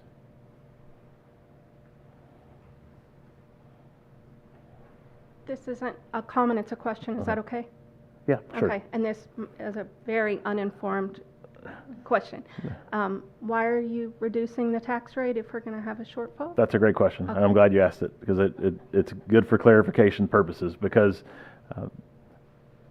Karen can give you the real official answer. I could try to give you the answer that maybe you will understand because that's the way she has to explain it to me so that I understand. It's state law requires that we reduce the tax rate. It's a compression amount. The board does not have the option to leave the tax rate the same, and that is a very common question, and it's a question especially that our employees ask often as we're in a situation where we're not allowed or have not been able to give a raise due to the lack of funding.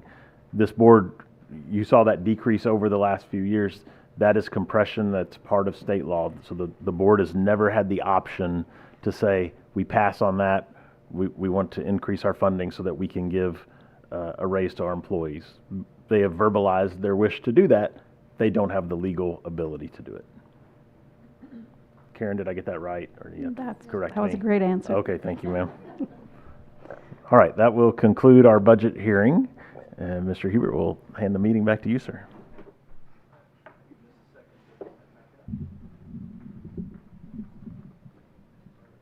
Oops.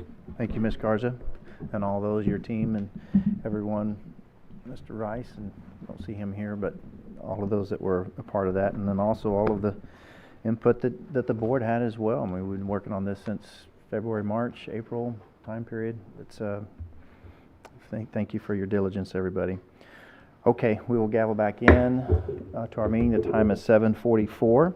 We'll move to item 8A, which is consider and adopt the 2024-2025 official school budget. Ms. Garza. All right, good evening once again. Before I present this item, I'd like to take this opportunity to recognize and thank the finance staff that have done a tremendous amount of work on this budget. You know, I stand up here and put a big number on a slide, but it's tens of thousands of individual line items that have to be allocated, and this is work that began in February, that we've been working with campuses and departments to ensure that our budget is allocated appropriately so that they have what they need to have a successful school year. So I wanted to recognize Cindy Westrup and Janice Stowers that are with us this evening, and then those that, Cindy and Janice, you want to You have them stand?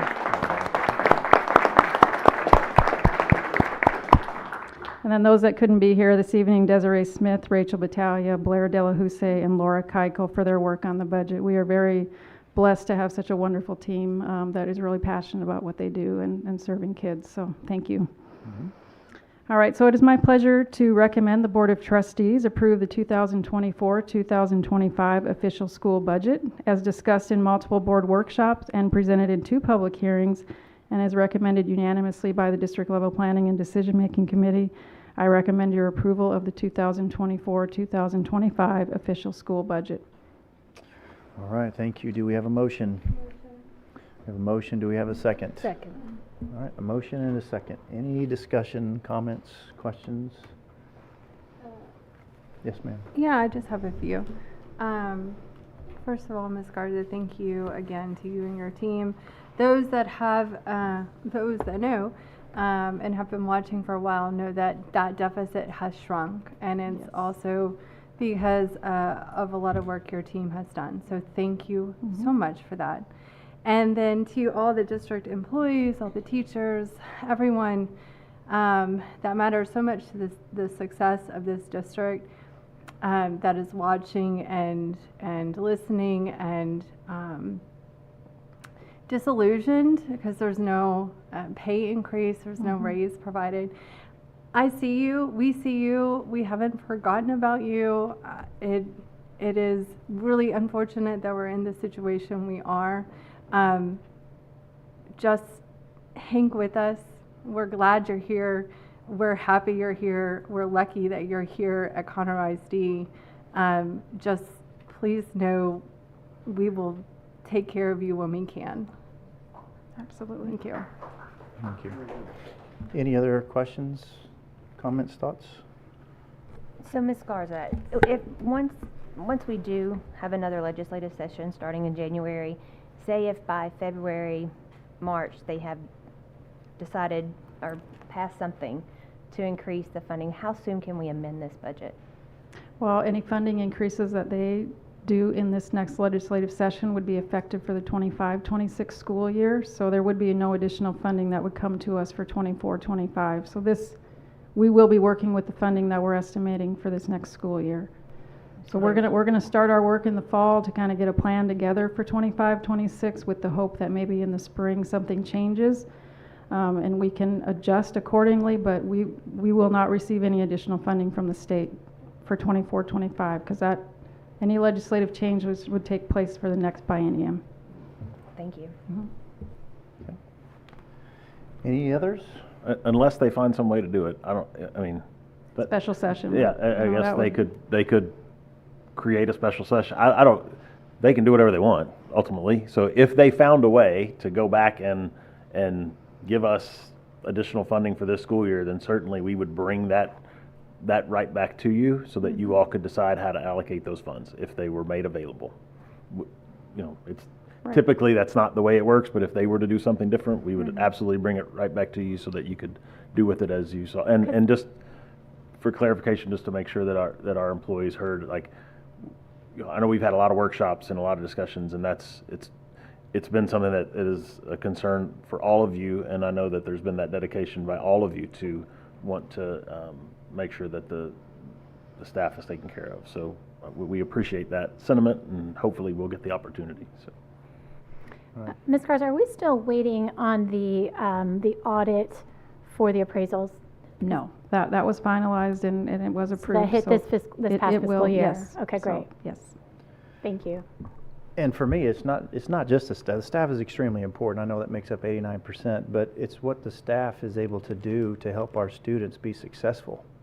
That's, at the end of the day, we're here to educate kids, and if they don't have the staff, or quite honestly, the curriculum or the teachers, or the extracurriculars, or the lunch line, or, I mean, you name it, these kids are at a deficit. Right. And so with this, I know that's what you had in mind this entire time, is what is the best way that we can serve our students to make sure that we stay at the top. I mean, I know we're ranked number 2 or number 3, and we're always right on the tails of number 1 as far as the educational outcome for the state of Texas, and all the accolades that we get, and all of these teachers that come up here and pour out their hearts and they get acknowledged, and all of our students that are solving problems for the world, as we saw 2 weeks ago. That's what's at stake. That's Right. what's at stake. It's not. It's the budget is important, but the legacy that Conroe ISD has created over the years by serving our students. It's not extra fluff. It's not all that other stuff that people read about and hear about and say, oh, it must be happening in Conroe ISD. That's not here. It's not here. And so The bottom line, it's represented in the budget as a 88.5% item, but as we talk about in here all the time, and as I get the privilege to share with the community so often when I speak, the magic of this place is the people. yes, Period. absolutely. You know, because that they are who are impacting the kids every day. Correct. Right? And so that's and I know we tell them that, and I know they appreciate to hear that, but there is a reality in this world that at some point we and I know we want to, at some point we have to also take care of them financially so that they can continue to afford to live their lives and give themselves to our kids. So. Yes, sir. And I certainly didn't mean to undermine that. No, That's not at all. exactly I right. just want to make that clear. So. Thank you. Okay. All right. I will call the vote. We have a motion and a second to accept the budget as presented. All those in favor show by the uplifted hand. Any opposed by the same sign? All right. Motion carries. Thank you, Ms. Garza. On to item B, which is consider, adopt, and set by order resolution the 2024 ad valorem tax rate to support the 2024-2025 budget, maintenance and operation tax rate, and debt services tax rate. All right, once again, tonight we are recommending the Board of Trustees approve the attached order resolution to adopt a 2024 tax rate of .6696 for maintenance and operations and .28 for debt service per $100 of taxable valuation to fund the 24-25 official school budget. As has been discussed and presented in multiple board workshops and public hearings, the above noted tax rates are required to fund the maintenance and operations and debt service budgets for 2024-2025 fiscal year. The total combined tax rate of .9496 per $100 of valuation is 1.25 cents lower than last year's tax rate. Over the last 5 years, the district's tax rate has decreased by 26.29 cents. I recommend your approval. Thank you. Do we have a motion? I move that the property tax rate be increased by the adoption of the tax rate of .9496 per $100, which is effectively a 5.86% increase in the tax rate. Do we have a motion? Do we have a second? Second.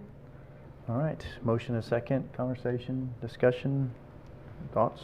Ms. Garza, I have a question for you. Can you please describe just for clarity, the no new revenue rate, which is .8970, and how that factors into the new rate that we're proposing, the 9496? Sure.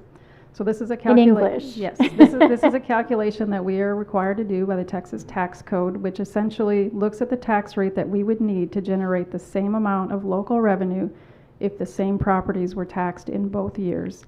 So this is a tax rate calculation that all governmental entities are required to do. And so for a city or in a county where all of their revenue comes from local tax rate collections, it makes sense. What this tax rate doesn't take into consideration is the relationship between local tax revenue and state funding for school districts, so it is a little misleading. The statement that Ms. Wagaman just read is comparing the tax rate we are proposing this evening to the no new revenue rate, and that's why it's saying effectively an increase of 5.86%, because it's comparing those two rates. And that's a statement we're required by Texas Tax Code to read before we adopt the tax rate. And if we adopted a no new revenue rate, what would that do to our budget? So we were talking earlier about the state actually calculates our tax rate. So we send our taxable values to the state. They come back and tell us this is your tax rate. We add our 5 golden pennies and then our debt service tax rate. So if we were to adopt a tax rate that is lower than the rate the state has set for us, they would penalize us. Yes. This rate is 5.26 cents below the rate we're proposing. We would lose the value of our golden pennies right off the top, $60 million. We're still going to collect, we're going to collect taxes at 0.8970 locally, and then the state's going to take away the value of the golden pennies on their side. So the state does penalize us. That's why I'm saying this tax rate is misleading when we're reading it to our community, to say that we're increasing the tax rate, when in reality, if we were to adopt this, it would be catastrophic to the district in terms of funding. Thank you for sharing. On the no new revenue, does it consider, it just considers the tax rate that would need to be to create the amount of revenue from last year. It doesn't consider what it would take to run at the same levels as the year before, meaning we're opening new schools, we have new teachers. It doesn't consider that at all. That's correct. Doesn't take into account student growth, all the things that we need additionally in terms of revenue to support the students we have. So that is why it's also misleading in that as well. The state sets it, but also we've grown. Right. We have more expenses. It's very confusing. Understood. Yes, thank you for that. Exactly. One other quick question. Let's see, I had it written down here. I guess I don't have it written down here.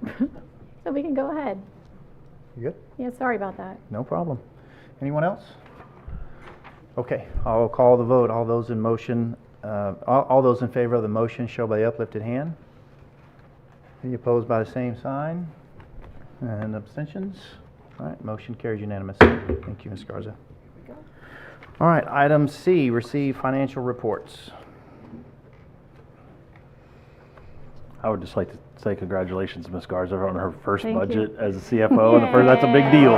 So congratulations.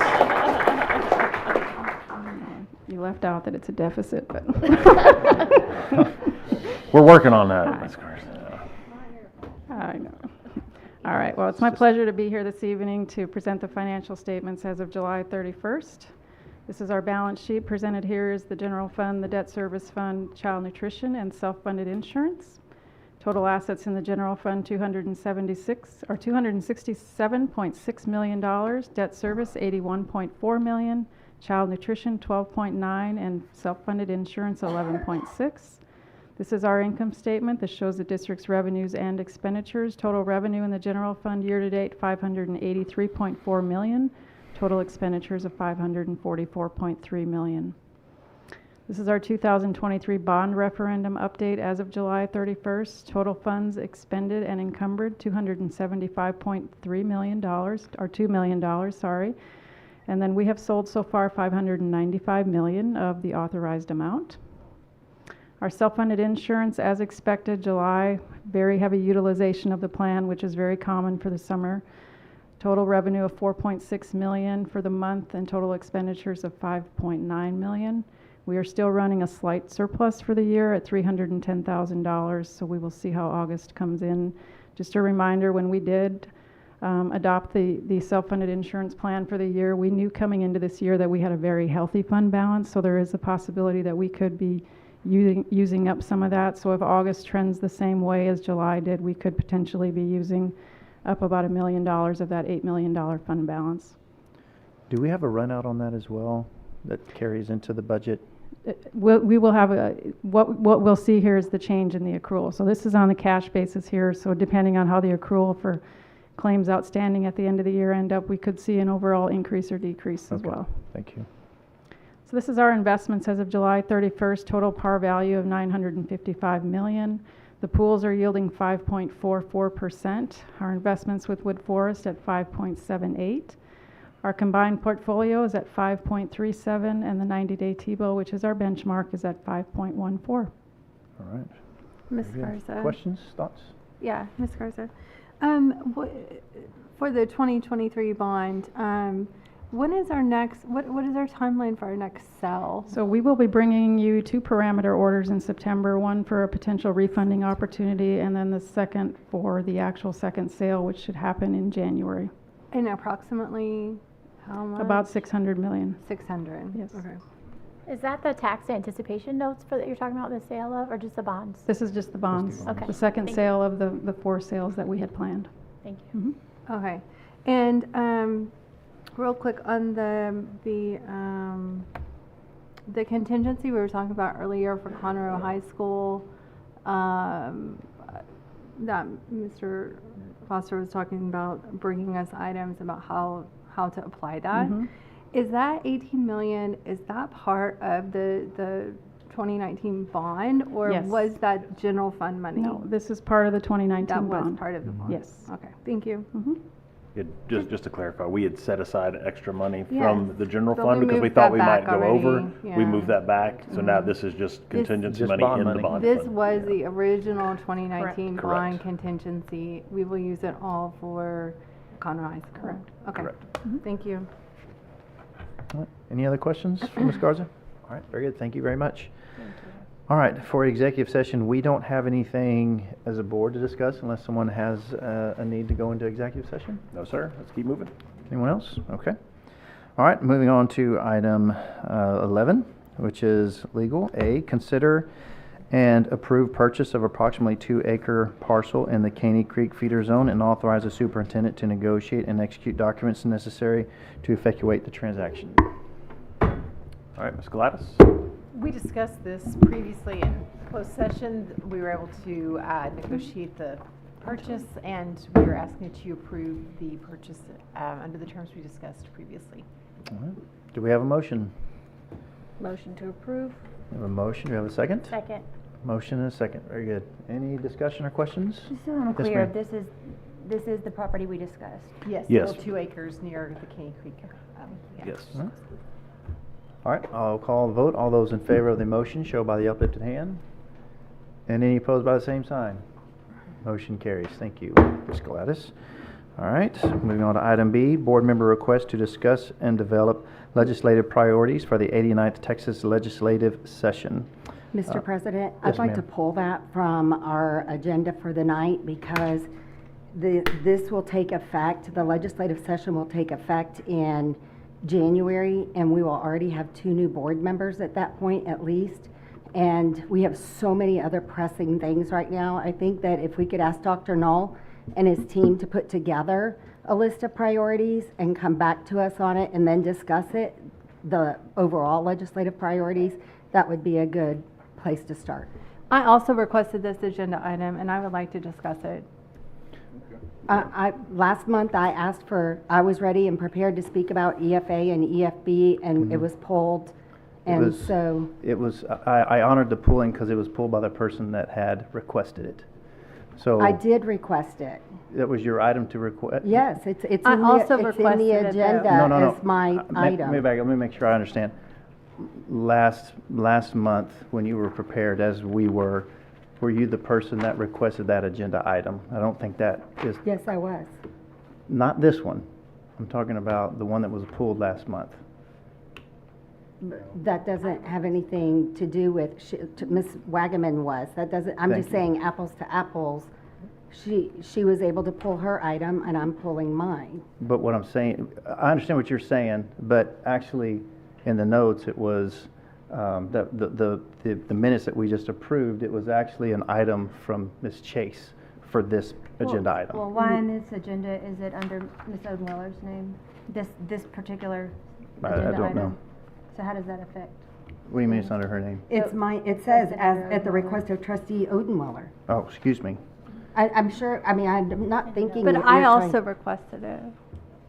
It just says that in the, I- it I says have- that in the notes. You asked In if the I wanted notes. to bring it forward, and I Yeah, did, each, like- and now the filing for school board elections has passed. And now I know that there will be at least 2 new people that will be seated on this board. So I'm just Talk about it. asking that we ask Dr. Knoll to bring it, to work with his team to put together a list of priorities and to come forward with, for us to discuss it and have time to review his items and then have a discussion about it. That's all I'm asking. I appreciate it, and what I'm saying is, Ms. Chase also requested it. Do we So- have page 116 of the notes that states that it was requested by trustee Odenweiler only? It was in your board book. But this- it's this not that, point- it's just, this is simple, There was 2 people that requested it, one wants to pull it, one wants to discuss it, let's just discuss it. It's not that hard. That's not in the notes. It's okay. But you're comparing it to a previous encounter where someone wanted to pull an item. What because I, it was under all their right, name. I'm gonna move on from this. We're gonna go ahead and discuss it because the points are, they're not valid. Whenever you wanted something pulled, it was your item, you pulled it. When Ms. Nelson wanted an item pulled, she pulled it. When Ms. Oldenweller wanted an item pulled, she pulled it. Ms. Chase also requested this item, she doesn't want it pulled, we're gonna talk about it. It's as simple as that. Okay, so, Ms. Chase.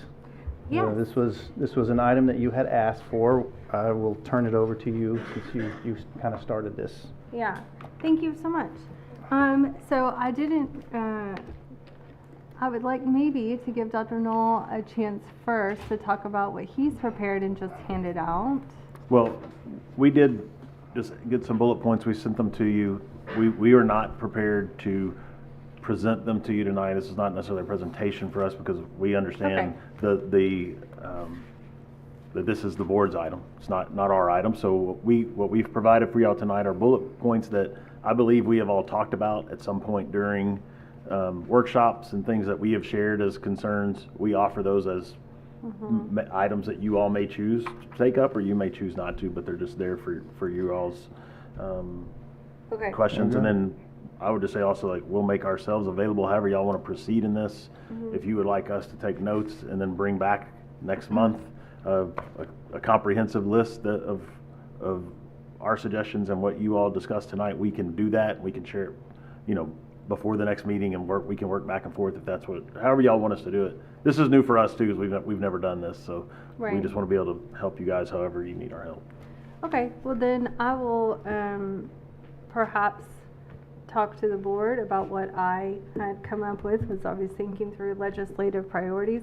I think there is an imperative now to talk about these things. We just approved a deficit budget directly tied to the lack of the state to act on funding increases. So we got to do something now. We can't just kick the can down the road.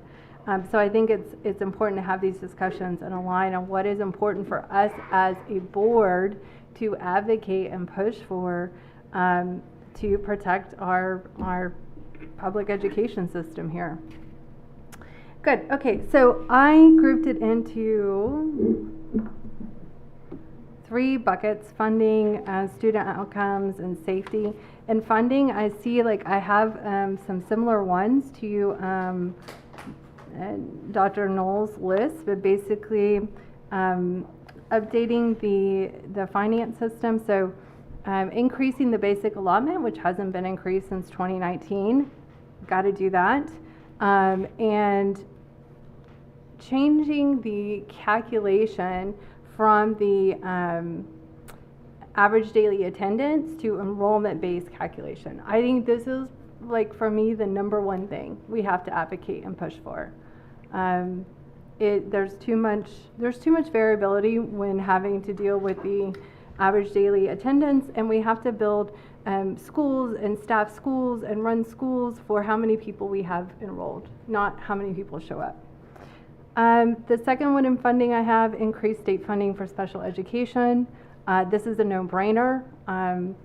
We have to increase the funding dedicated to special education because the actual cost of providing students with the services they need dramatically outpace what the state has has given us. The third in funding is teacher recruitment and retention. We have to do something here as a state, and I think as a district, it's worthy of us to push for the state funding specifically targeted at improving teacher salaries, benefits, and incentives. And then I have an item on rejecting school vouchers. Oppose legislation that diverts public education funds to private schools. Second group I have is on student outcomes. This is on, preparing our students for future success. These are the future leaders of Texas, and we're have to focus on the things that improve their outcomes. Universal pre-K.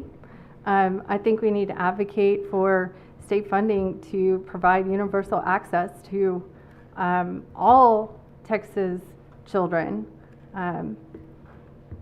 Accountability and assessment reform.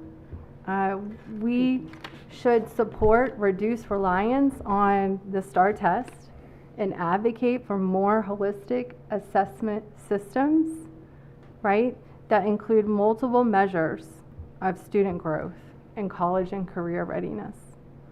And then in student outcome, technology infrastructure and digital learning resources.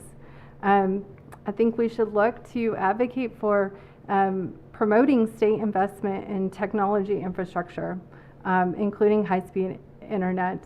And I would say particularly addressing, the needs of rural areas, of which, we have this in our district, and we have students who don't have access to the tools necessary for 21st century learning.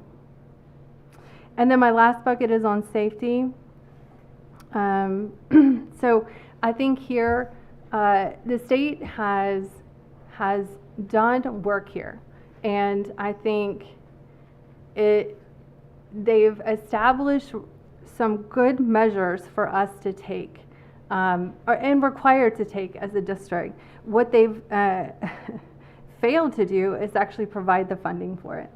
So I think the funding needs to catch up to the mandated essential school safety upgrades, right? We have to ensure our schools have predictable and stable funding for safety measures. A lot of it right now is given by grants, which is great, right, when you get them, but how do you plan for that? How does that stable and consistent so we can provide for our students and staff the safe environments that they deserve? Expand mental health services, so supporting initiatives to increase resources for students and staff by funding additional counselors, comprehensive mental health programs. And finally, enhancing digital safety and cybersecurity. And I would propose that we support and advocate for measures to protect student data through improved cybersecurity protocols and educational programs that teach students about online safety and responsible digital behavior. This is close to my heart because of my day job. I do a lot with data privacy, and I think the state could do some more here. And I think as a district, we handle an enormous amount of personal data for children, and we could do more as a state and as a district to make sure that that's handled in a responsible way. And that's my list that I came prepared for. All right, anyone else? I did have a question, Dr. Knoll, and because we haven't done legislative priorities like this in the past, are we trying to set a new policy for board members to go and lobby our, I don't know, just lobby in general? Or is there going to be one speaker, or are you going to be going to Austin to work on this? That'll these be legislative priorities? I'm just curious, since we haven't done this in the past, what's the purpose? I think ultimately that'd be the board's discretion. However you all choose to, how you choose to communicate your priorities would be your choice. You know, if you asked us to put them in a letter form and send them to elected officials, we would. If you all wanted to choose a spokesperson to go and represent you, you could do that. If you ask me to do it, I'll do it. Like, it's whatever. I think ultimately it's your decision. These are your priorities. They are not the district's priorities. I would say they are the board's priorities, right? And then once you all codify them, then they become the district's. You're speaking for the district. But I think initially, however you want to do it, it's your choice. Okay, quick question. I don't know. This list that you passed out, but under our letterhead, Conroe ISD letter, is that a Conroe ISD list? Is this your personal list? That's the list that our finance department helped put together today. And did you say that was emailed out to us to look at ahead? No, it was not. Time? No. Okay, so there's a Conroe ISD list here, and then there's Trustee Chase additions to this list, correct? These some of them cross over. These are just her suggestions. Yeah. So this paper are Stacy's, Chase's? No. I prepared my own list. Okay. That I came with. What we handed out today was from the staff. These bullets are staff bullets. Okay. And more. Yeah, I just don't understand the point of it. Like, if nobody is going to go to Austin and fight for these things, why are we even doing this? I just don't get it. I think actually, create the item. I think their point was to make it known what the legislation needs to understand that's impacting us on a local level from a school district. I 100% co-sign with everything you put on this list, and I want to say kudos to you for a phenomenal job at consolidating that list. It was very impressive, well thought out, and I think it touches almost every need that we have here in CISD. And they're also very similar to districts all across the state of Texas. Many of the things that you mentioned and on this suggestion list from CISD are also legislative priorities for large and small districts all across the state of Texas. And just to be clear, as I mentioned when we passed them out, I'm not passing out suggestions, I'm passing out, these are all things that we've talked about, and we purposely didn't present them because this is your item. This is not ours. This is just, we're just sharing as a talking point the things that we have previously spoken of, but we defer to you guys. This is your item. And I will say, Trustee Nelson, when Trustee Odenweiler first brought this as a proposed agenda item in May or June, we had not done it before since I have been on the board. So I did go out there and look. Are other school districts doing this? Like, what does that look like? And actually, yes, quite a few other school districts do that. They implement it in different ways, and that could be something we could discuss, exactly like Dr. Knoll said. We could discuss on how to implement it, but it is a thing. Great. I think they're worthy causes. I just would love to look at it from an individual standpoint. Like, if we're going to write a note, if we're going to write a letter that we're all going to sign, a resolution perhaps. So I'd love to look at it from an individual perspective. Oh, absolutely. I think that's, I think if you're to get to a point where it's the board's priorities, that's exactly what I would recommend that you do. Like, you all need to try to come to an agreement on whatever the statements are. You should all try to come to an agreement on those statements before you finalize what your priorities are. And I'll tell you this, we had to do a little research too, because like I said, we've never done it, so we're trying to learn. There are some districts that are very sophisticated in this process, like have multiple staff members that they employ, that this is kind of what they do, and they have committees that do all this, and it gets a really, really big deal. For us, it's new, so we haven't done it. I wouldn't recommend, hiring staff to. What about a committee? Say again? What about a committee? The issue is we don't have staff to be able to lead the committee. Like, that's what their staff members, they have staff that then can dedicate their time. We don't really have staff that I could tell you right now, say like, hey, they have time to go do this. We don't have that level of staff. I think if it's something in the future that the board wants to do, we could consider it, but you got to invest in that to do it. So is this possibly something that the district level planning committee could take on? I think we could present it to them, certainly because they're already in place. Yeah, and they have a knowledge of a lot of these things. What I would recommend in that nature is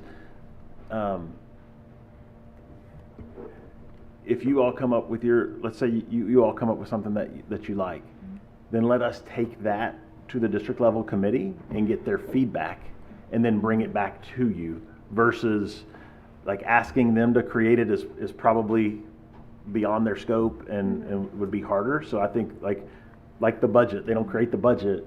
They understand the budget because we present it to them and they approve it before we bring it to you guys. So I think, let's just say as we move through the months here, you guys come up with one, you say, hey, can you go get us some feedback? Right. We can do that, and then we can come back the next month and say, the committee liked it, they think you should consider Xing this one out, or they think you should consider adding something about whatever, and then you can do with it as you please. And there may be something else that comes up as well. That Indeed. We're thinking, well, Absolutely. I was saying, they may say, like what about these 3 things that you didn't Right. mention that we think you should Right. mention?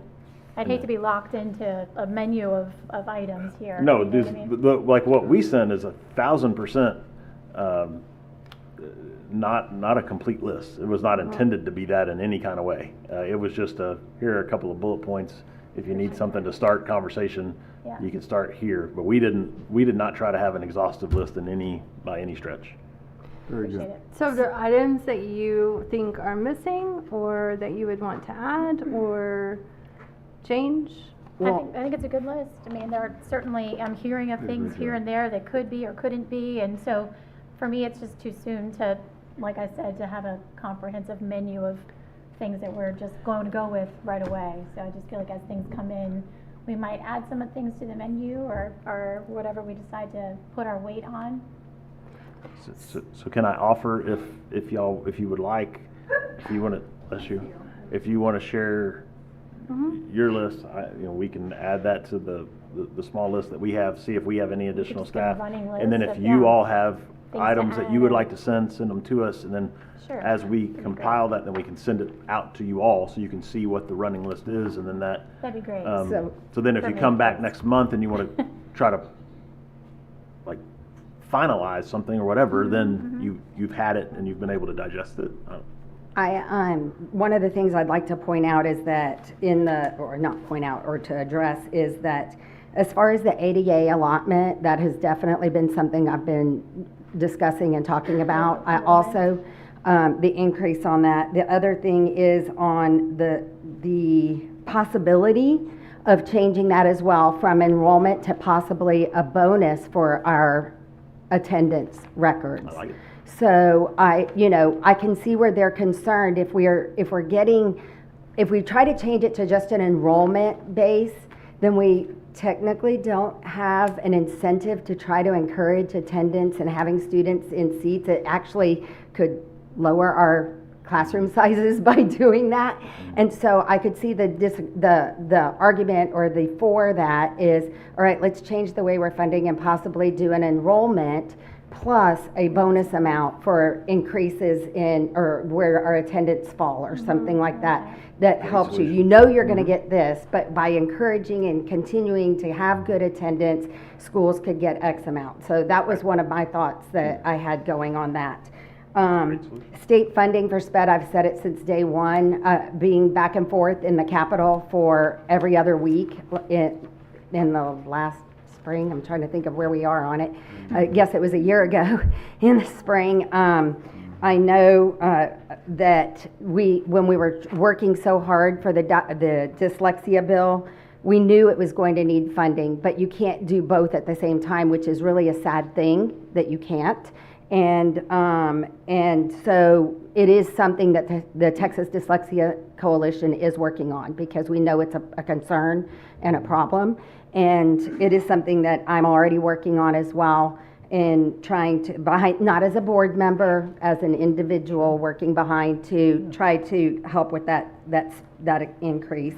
And the data safety, I'm not sure which direction, were you talking about the students' data safety, the safety of their digital footprint, or the safety of the records of our district? It's both. Okay, I just wanted clarification on that, because those were something that I was concerned about as well. One of the other things that you mentioned was the STAR. I have always spoken regarding this, just standardized testing. As I'm not saying this to be snarky or anything like that. I'm not, I promise. But as the only educator on here, I've seen firsthand as a teacher the struggles, the stress, the pressure that puts on the students, and they don't always produce results that show adequately. And sometimes on that STAR test, it only has 1 or 2 questions that relates to a specific concept. And if they don't get that concept on that one time, then they don't necessarily pass it. So I'm very much in favor. It was on my list as concerns to look at and to discuss maybe with the education, teaching and learning department to find out, you know, what do they suggest? What could we come up with and work on? So it sounds like we're in a lot of, student outcomes is critical. But that also doesn't come necessarily from a standardized test to know truly what our student outcomes are. So I think student outcomes are a priority. Our number one job is to educate and teach. And so I'm 100% behind that. I think there was something else that, I have a list, and I'm happy to share it with Dr. Knoll, to share with the board, and then we can bring it back. I think we're in alignment on several of these items as concerns and legitimate. Great. So, being that we're in alignment, maybe we could compile our list and maybe even bring something next month to take action on. Like, what kind of action are we talking? I don't know. I have a suggestion on that. Or at least codify what I our just don't think we legislative should lock agendas are. ourselves into a specific list before an election. We won't etch it in stone. Okay. Yeah. I would say, yeah, that over time we could definitely come to an agreement on a list, but maybe with the input of the district level planning committee and over discussions, of course. Yeah. Because many of the items on your list were actually discussed this past week. Last week in the education hearing, the House had a 2-day hearing up in Austin, and many of the things that you were in your list, you should take a look at that and listen to the discussion, because I think those are the key focus of our legislators going into the next session. I think the issue is not necessarily the discussion. The issue is execution. Correct. Discussion doesn't get our teachers paid. Discussion doesn't. In the last several years, So- there's so- been a so 44% increase in funding to educate, to pub ed, and only 13% of it is trickled down to the teachers. So we have to look at how that's becoming an issue as well. So something for us to look into. Okay, so as far as actions, I'll send my list, you'll send your list. Anyone else with items, we'll send to you, Dr. Knoll, you will compile it. I think we'll have a lot of redundancy, so maybe the things that we do have, at least overlaps on, we can at least agree to, codify that, put it on a piece of paper. Take some action steps. That we can support action on these, because gotta do something. Gotta do something. It can't just be everyone understands what the problem is. And no one does anything. Yeah. But I mean, that's like putting your time. Are you prepared to make trips to Austin? Because it takes that. I mean, I am telling you, I learned that process. It takes hours and hours. I went every other week, driving up, driving back, sometimes having to stay over. You will have to walk the halls, knock on doors. You need to be prepared for that. And I'm all for it because I've done it. I know it. Well, I'm fine with any of those things, but my suggestion is everything that you guys are talking about, and to codify it next month. And everybody will have a list, and then we can discuss those items, and then ask Ms. Galaz to put a resolution together that says that we're all stating this. And then, as you pointed out, that'll be, it would come together next month at September, and then if it's voted on, it would be an October time period. You would have a new board, so then the new board can probably discuss how they would want to execute. We shouldn't be voting on anything. We should just be putting together a list of priorities. There's nothing to vote on. You're right, we should just quit doing our job and not No, worry about we it. should put our list of priorities together and have a plan, but I'm saying, what are we voting on? What's the hesitation? I don't understand the Because we hesitation. have an election where the people get to choose, and 2 of the members here won't even be on the board in those years that we are putting this legislation in process. Hold on a We're second, not- we're not putting we're not enacting legislation together, we're just making a suggestion. I don't not. think the allotment is going to change. I mean, if You the new mentioned board. signing a resolution, May I talk? If the priorities that everybody is saying, yes, we need to change the allotment, and the new board members come in and say, I don't think they would say, we're fine with the allotments that we have. I mean, I think, No, it's we- just we- a suggestion. we Like, won't. we're putting this together, and yes, I did say a resolution stating that this board supports the legislative priorities that we would all support. I'm just saying, we could at least do that. But Yeah, if- I think you're thinking maybe a little bit too far in advance. This is not a policy, this is not a procedure. We're not going and demanding that, now all of a sudden our state reps have to take this. These are suggestions saying, hey, as a board for CISD, these are the things that we have found of interest and of value, and things that we would request that you look into. That's all. If it's okay with you, sir, the other thing that we can do is we can look at some of these other districts and see how they That's fine, too. communicate. So, I don't know if resolution is the right mechanism, but it's when I'm sending out the list, what we can do is go ahead and pull some other districts, not only so that we can see how they format their responses, but we might also learn some things, like they may bring up a couple of items that we go, oh, like we didn't think Well, about that. to and your that's a big point, deal. Dr. Knoll, every district operates a little bit different. This is our first time to do this. Yep.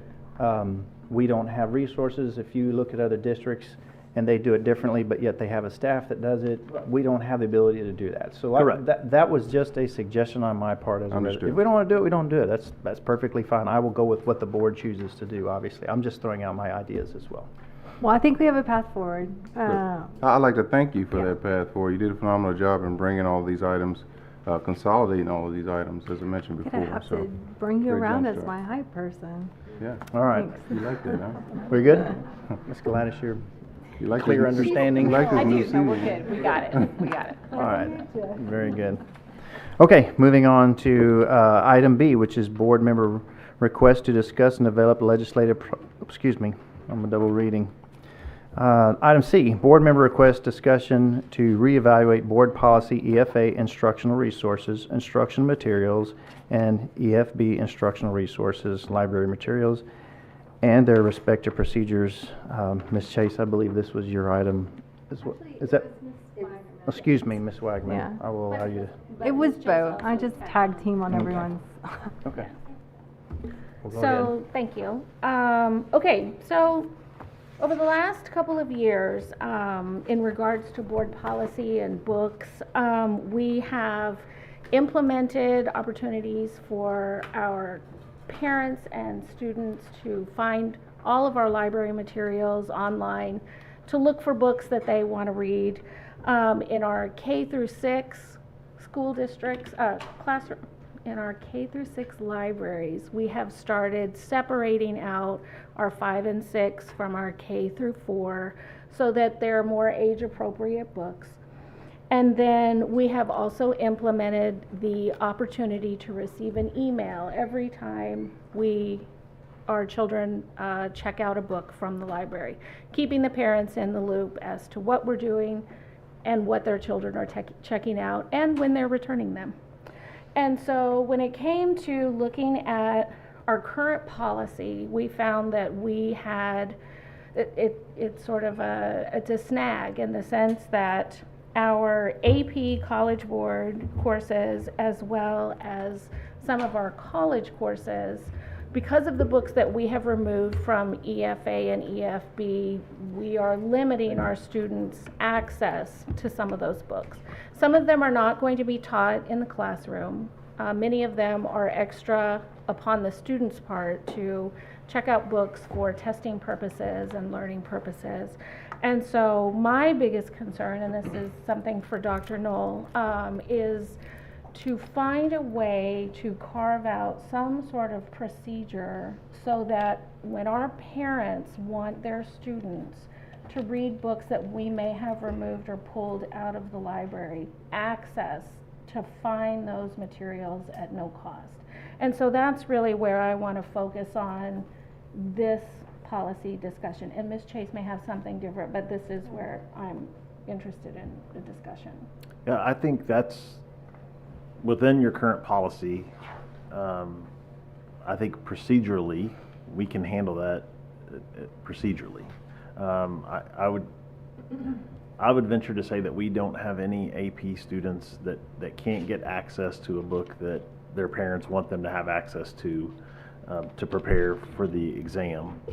So for example, I would say, like, if there were a student that needed a book and didn't have a Montgomery County Public Library card, we can absolutely assist with them getting that. If there was a book that was not available in the public library, and a parent is requesting, chances are we could find a former student potentially that may have a book that they could borrow, or out of a personal library of an employee that would maybe allow them to borrow. We also have community members that have offered to give Amazon gift cards or things for kids that would need books. So I feel very confident in being able to tell you that within the current policy, we can make sure that if a parent is telling us they don't have the means to get a piece of literature for their child that they want them to have to be prepared, we can make that happen. It's just kind of what our people do on a daily basis. So I'm confident in telling you that we can make it happen. But, sorry, but y'all, like, isn't that, like, that's a bit odd, right? That we would have a policy that would remove these books, but then we would, contact the community to provide the books for, like, either they shouldn't be there or they should. Well, it's a parent requesting it. It's not a state law. It's not anything personal from anyone that has gone through one of our processes to remove a book. It's a parent requesting a book for their child who is probably in either AP or college level courses. So why are we making it so difficult for our students and our families to have access to the materials they need to be prepared for the tests they want to do? Like, and I would say, you wanted to say something. No, well, I'm just I'll saying let some of this is legislative. Some of this we really don't have a choice. They have restricted books. They're terrified of books. It doesn't matter that a book doesn't jump off the shelf into your backpack and force you to read it. It doesn't change your morals if you're a parent or you don't believe in whatever is in the context of the book. The beauty of books is that you can close them and put them back on the shelf and find something else. Absolutely. What we're talking about is complying with legislative policy that's an absolute overreach. I absolutely agree in that. And as well as find a way to make sure that the students who need materials for these sort of classes have some way of getting them if we can't have them in our library. But I think Dr. Knoll just stated how the students can get the books. Correct. I'm just reiterating. Okay, good, because I'm glad he said that. I, for one, would prefer to talk about something other than books. Oh, that's first. Sure. I just don't get that. I get, if we have to remove a book because it doesn't comply, or we don't comply now with laws, then how can we go and procure it on an individual basis? That doesn't make any sense to me.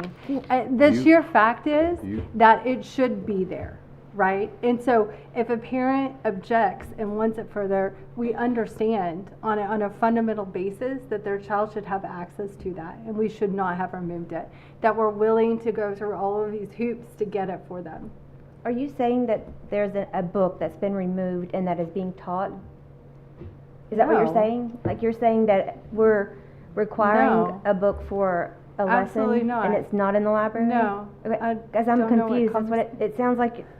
The reason, so is the reason that the student needs the book for a classroom requirement?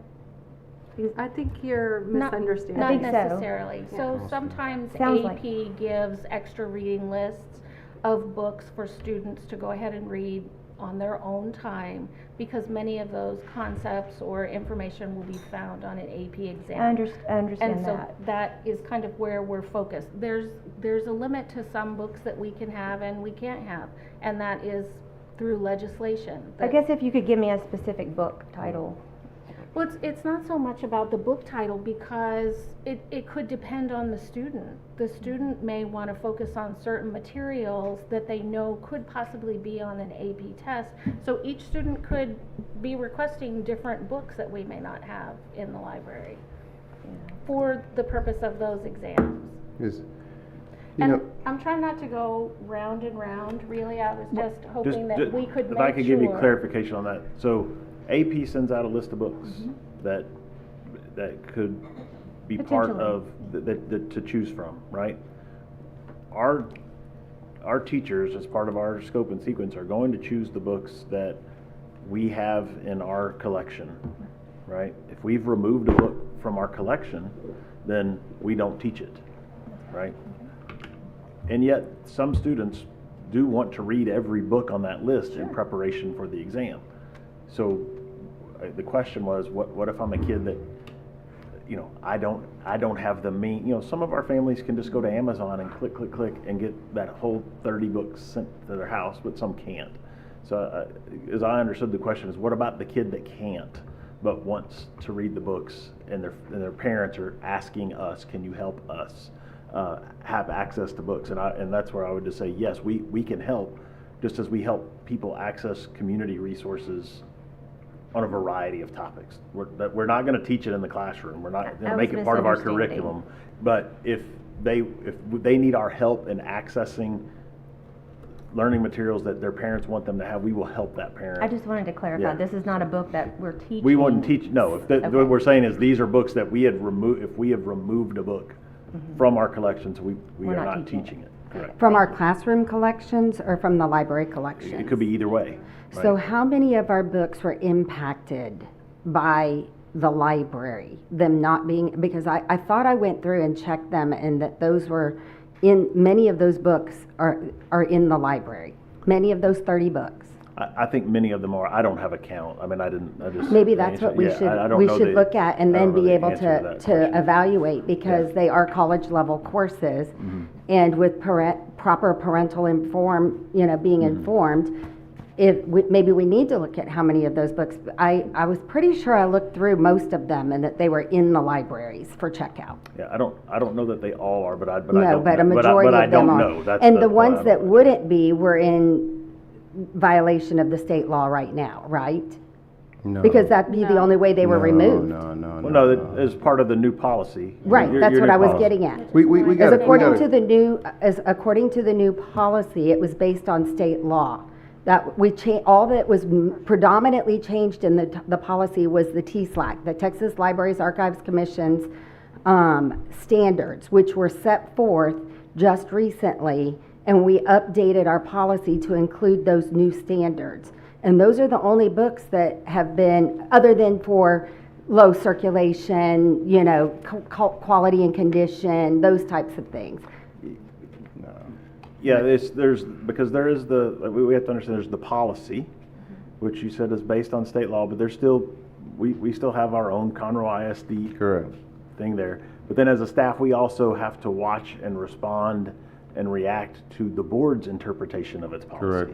And So that's been your problem. What you see reflected in the actions of our committee is not only their interpretation of the policy, but it is our staff's interpretation of the board's interpretation of its policy. Well, because I would say that there are books that we have removed that are on shelves in plenty of other districts in the state that are not considered against the law. Absolutely. But we've removed, so I want that clarification. Could we get a list of those, maybe? It's on the Like website. she's saying, Yeah. like a list of books for AP purposes, AP testing purposes, that maybe have been removed. It changes every year, but yeah, we can produce the one for this year, but yeah, What if it a changes. general list? So absent this law, Go ahead. I've been on this board for 12 years. Absent this law, we've banned more books in the last 2 years than all 12 put together, right? We can't keep using the state law as the scapegoat for our actions. our actions and how we interpret books and how we want to continuously push, agendas or select groups who are looking to force their will on our school district at the expense of our kids. So, I've been this stuff has been huge for me to sit here and listen to, knowing that these actual books has never been the issue. That's just a red herring. The issue has been folks want to force their agenda on our school district at the expense of our kids and their education. And that's just where we are. So we can stop beating around the bush and playing footsie with this discussion.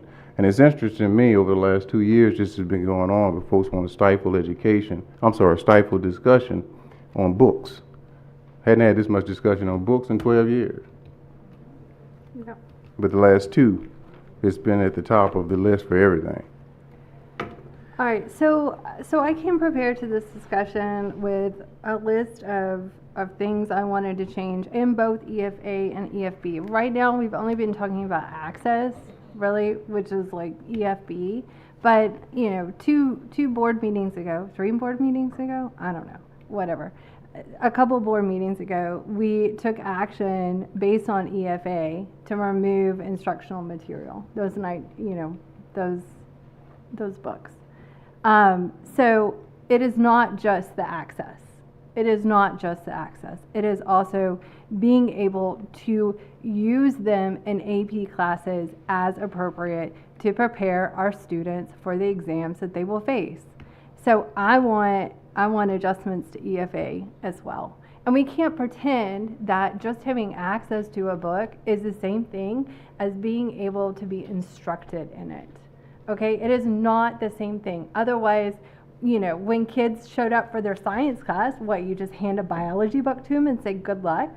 Like, it is different to read a book versus being instructed in it. So that is why I think both policies need adjustments. I would propose, so that we don't get completely in the weeds in this, that instead of me going through my list of all the things I want changed, I work with Carrie to redline what we have, and then y'all can see it, and then we can possibly take action on it next time.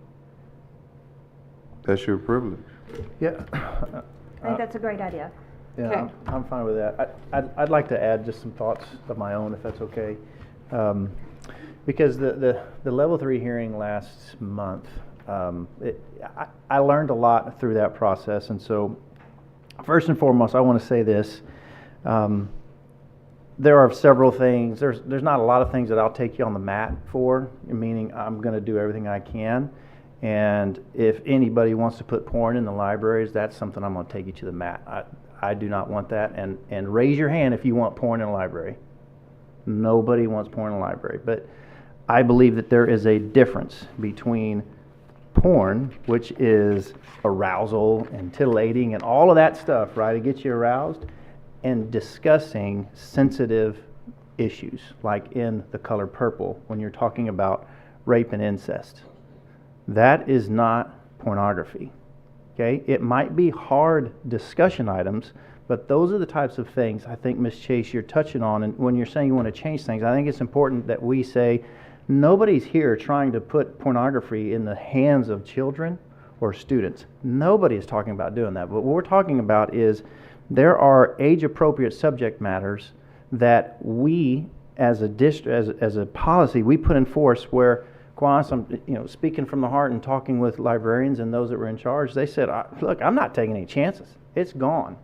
And those books have been removed, and we don't have a mechanism. And these were books that were not challenged through a proper, they were just unchallenged books that librarians and people remove, thinking they're following the policy. As you touched on, they're trying to interpret what we told them. And that's what I got from these librarians that came last month was, hey, look, they're interpreting this and they've removed these, and there's no mechanism to have these books actually go through a formal review. They're just gone.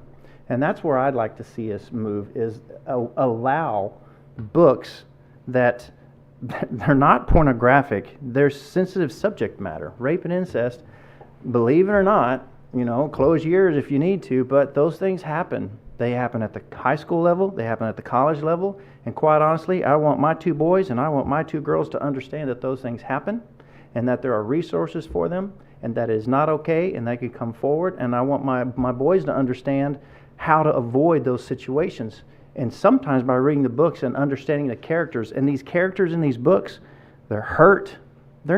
It's not something that's arousing. They're hurt. When Alex Harris comes up here and reads stuff and saying that this is pornography, he's reading about characters that have been hurt. Everybody's cringing. You don't do that with porn. You just don't. We're cringing because we don't like those things happening to those characters in those books. And that's what I recognize. I'm not interested in necessarily changing and allowing pornography to come in. I'm not interested in not following the penal codes that the state has put forward and the changes we've made, but I am for finding a way that the books that have been removed that hit specific subject matter that should be discussed have a way to come back into the schools and in the hands of the kids so they can learn, study, and understand these things as well. I agree with you wholeheartedly, but I don't like when we go to extremes. When we say porn in the school system, there never was porn in the school system. For us to say porn in the school system, we're essentially saying that, and yes, we got over 1 million books in our system. There's some books that may be inappropriate, but we're relying on our librarians with master's degrees to weed that out. It's not like we're just opening the floodgates and letting books just hit our shelves. These books have all been reviewed. Our librarians are professionals at what they do, and blatant porn is, I cannot fathom, no one can show me one book that represents blatant porn that's on our library shelves. So when we go to these extremes and make these outlandish type accusations about our school system, it's troubling. So I'll just leave it at For the that. record, porn is not in any of our policy. It lays out explicitly whether it's harmful, pervasively vulgar, or sexually explicit. So I don't know what your definition of pornography is, but porn is not in our policy. I know it when I see it. Right. I bet you do. So you agree? Whoa, Chief. I agree. That's Okay. a like So, famous quote from a Supreme Court case. Exactly. But, okay. Trustee We Nelson. won't get personal today. Trustee Williams, just a Gonna second. hurt some Trustee feelings. Nelson, so you would agree we do not have porn in our libraries? That's not what I said, but everyone keeps Okay, using the so word you would not pornography. agree.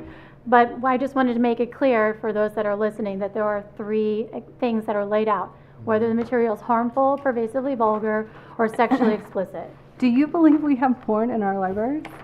Harmful, pervasively vulgar, and sexually explicit, and I have seen these books. I don't But know if isn't you that- guys have, but I have. But isn't that much of the eye of the beholder? I mean, Well, to your I'm point, not on the or to reconsideration Mr. committee. Hubert's point, we rely on our librarians that have master degrees, that have been trained to identify like what a book actually does represent. I agree.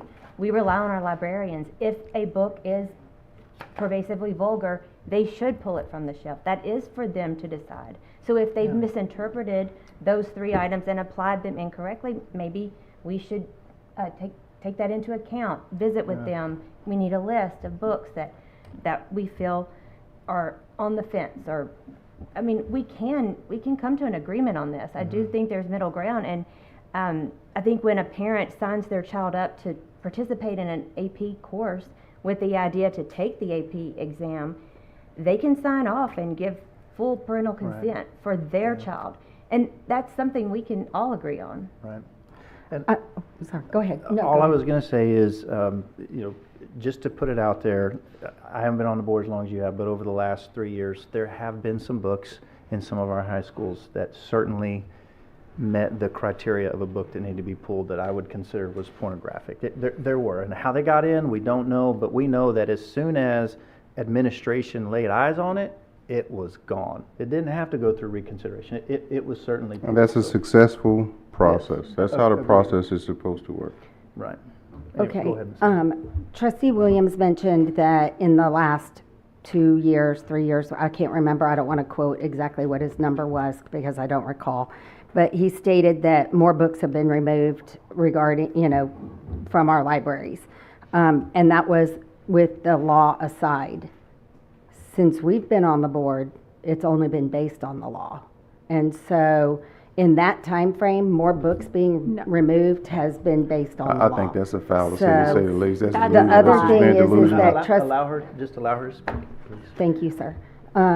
Trustee Nelson was mentioning what the policy says, and page 2 of 8 in our policy says is not in the eye of the interpretation of the individual, because it does say, it does start out as patently offensive in representations and descriptions of ultimate sexual acts, normal or perverted, actual or simulated, including sexual intercourse, sodomy, sexual bestiality, or patently offensive representation of depictions of masturbation, excretory functions, sadism, masochism, lewd exhibition of genitals, the male or female genitals. I mean, it goes into detail.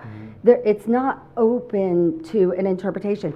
If it's including these things, then that's where the law comes in, because that is the actual identification from the state law. And we can't just throw that aside. Right. Now, I'm not disagreeing for educational purposes on a college level course that we can't make a change to make sure that we're keeping in a list of books that parents are completely aware of content and they are signing on to those specific books that their children could be instructed on, read from, read on their own, whatever. I'm not stating that can't be done for a higher level course, but I think it requires a separate type of informing of our parents. And that's the only thing that I would say on So to my point, I think that's a falsehood. I will say this. For us to take that approach is simply saying that this is not subjective. It's subjective, because half of the items that you described or that should cause a book to be excluded or banned, if you will, from our bookshelves are biblical. But no one has a problem with that. So it's very subjective in what books we're selecting. And it's obvious that it's subjective because of the genre of the books that are being selected and the ethnicity of the authors of the books that are being selected. So there's no way we can ignore the facts of the matter. When you look at what books that have been banned, or what do you guys call them, removed from the library, everybody don't want to use the word, but the word is what it is, that have been banned, have a specific common content or common demographic, if you will. It's overwhelming. So we're being Right. racist by the removal of our books? I don't know what you're doing. Well, I'm just there telling was you a- what's happening as There was an email far that as the went books. out that, and I'm As far not as the sure who it books. was from, but it laid out, was Ms. Gladys, that laid out every book that had been removed and how many of the books came from a minority author, and it was literally like 8%. No, So, that's not accurate at all. Ms. Gladys, would you That's like not to speak accurate to at all. that? So I had that discussion. It was very, very low. I had that discussion with the actual librarian and folks that put that list together. Well, And when we looked at those statistics, those numbers were shocking, to say the least. the one That that I But we saw was digress. very, very My- low. My point to that is subjectivity to everything that we're doing. And it's only so much that we can continue to say the law did. It's not this, absent that law. None of these books, or half of these books, would have never been brought to our attention unless it was specifically targeted by select groups of folks. And that's what's happening. President Hubert, I think we've had the discussion on this. I would like for Trustee Chase to submit her recommendations and for us to be able to evaluate them and then talk about them next month and then, go forward from there. But Yeah. I think that's my opinion of where we are. Okay, Very sounds good. Just one thing on what you were saying, because I'm going to liken this to a person who gets a ticket for weaving, right? For their weaving in and out of the lane, and they don't feel like they were weaving, so they go to a judge, and then the judge determines whether or not. I think it's the same thing. The same style can be applied to these books. When you say they're only using this, I mean, that police officer is saying, I'm only using this. What I'm saying is there's no mechanism, just like there is in the courts, there's a mechanism to go before a judge. What I'm saying is there should be a mechanism for those that are challenging the books that have not been, well, maybe using the wrong terminology, but have not been challenged, that they get reevaluated somehow, some way. That's to make sure that everything is being applied the proper way. And I understand that, Okay. but also it would help us if the website was up to date with clear why it was removed, because sometimes it's just the not certainty, and we've talked about that as a board. In fact, I know that Trustee Chase and I have had that discussion here of it being clearly stated why a book was removed, because otherwise people don't know why what reasoning the district made in making that decision to remove a book. Okay. So your thought, just to ask Ms. Chase here, just separately, what you have brought up, I believe, is going to be in her recommendation, so that it will be as part of what she's recommending. So I'm fine with that proposal, Trustee Odenweiler. And just real quick for you, Ms. Gladys, so we're all in the same, correct mind space, because we're talking a lot about, legal and legality and all. So we have also a legal policy, and I'm specifically talking about the local policy. So maybe you could remind us, the intent of a local policy versus the legal policy. Sure. The way our policy system is designed is that there are legal policies that just restate the law. It's a compilation of the law from case law, statutory law, administrative law on a certain topic. And then the board can elaborate on that in a local policy, or they can choose not to. They could not have a local policy, but it is the implementation of what those laws are on that particular topic. And then beyond that, our administrative procedures or regulations that the superintendent is responsible for to implement the board's local policy, to put it actually into practice. Thank you. You're welcome. All right, we clear? We good? All right, very good. Thank you for the discussion. All right, item 12, which is take requests from trustees regarding future board agenda items. Does anybody have anything they'd like for us to consider? I do. I'd like to discuss the teacher incentive allotment. Okay, we'll put that down there. And anything else? All right. Do we have a motion to adjourn? Motion. All right, we are adjourned. Thank you very much.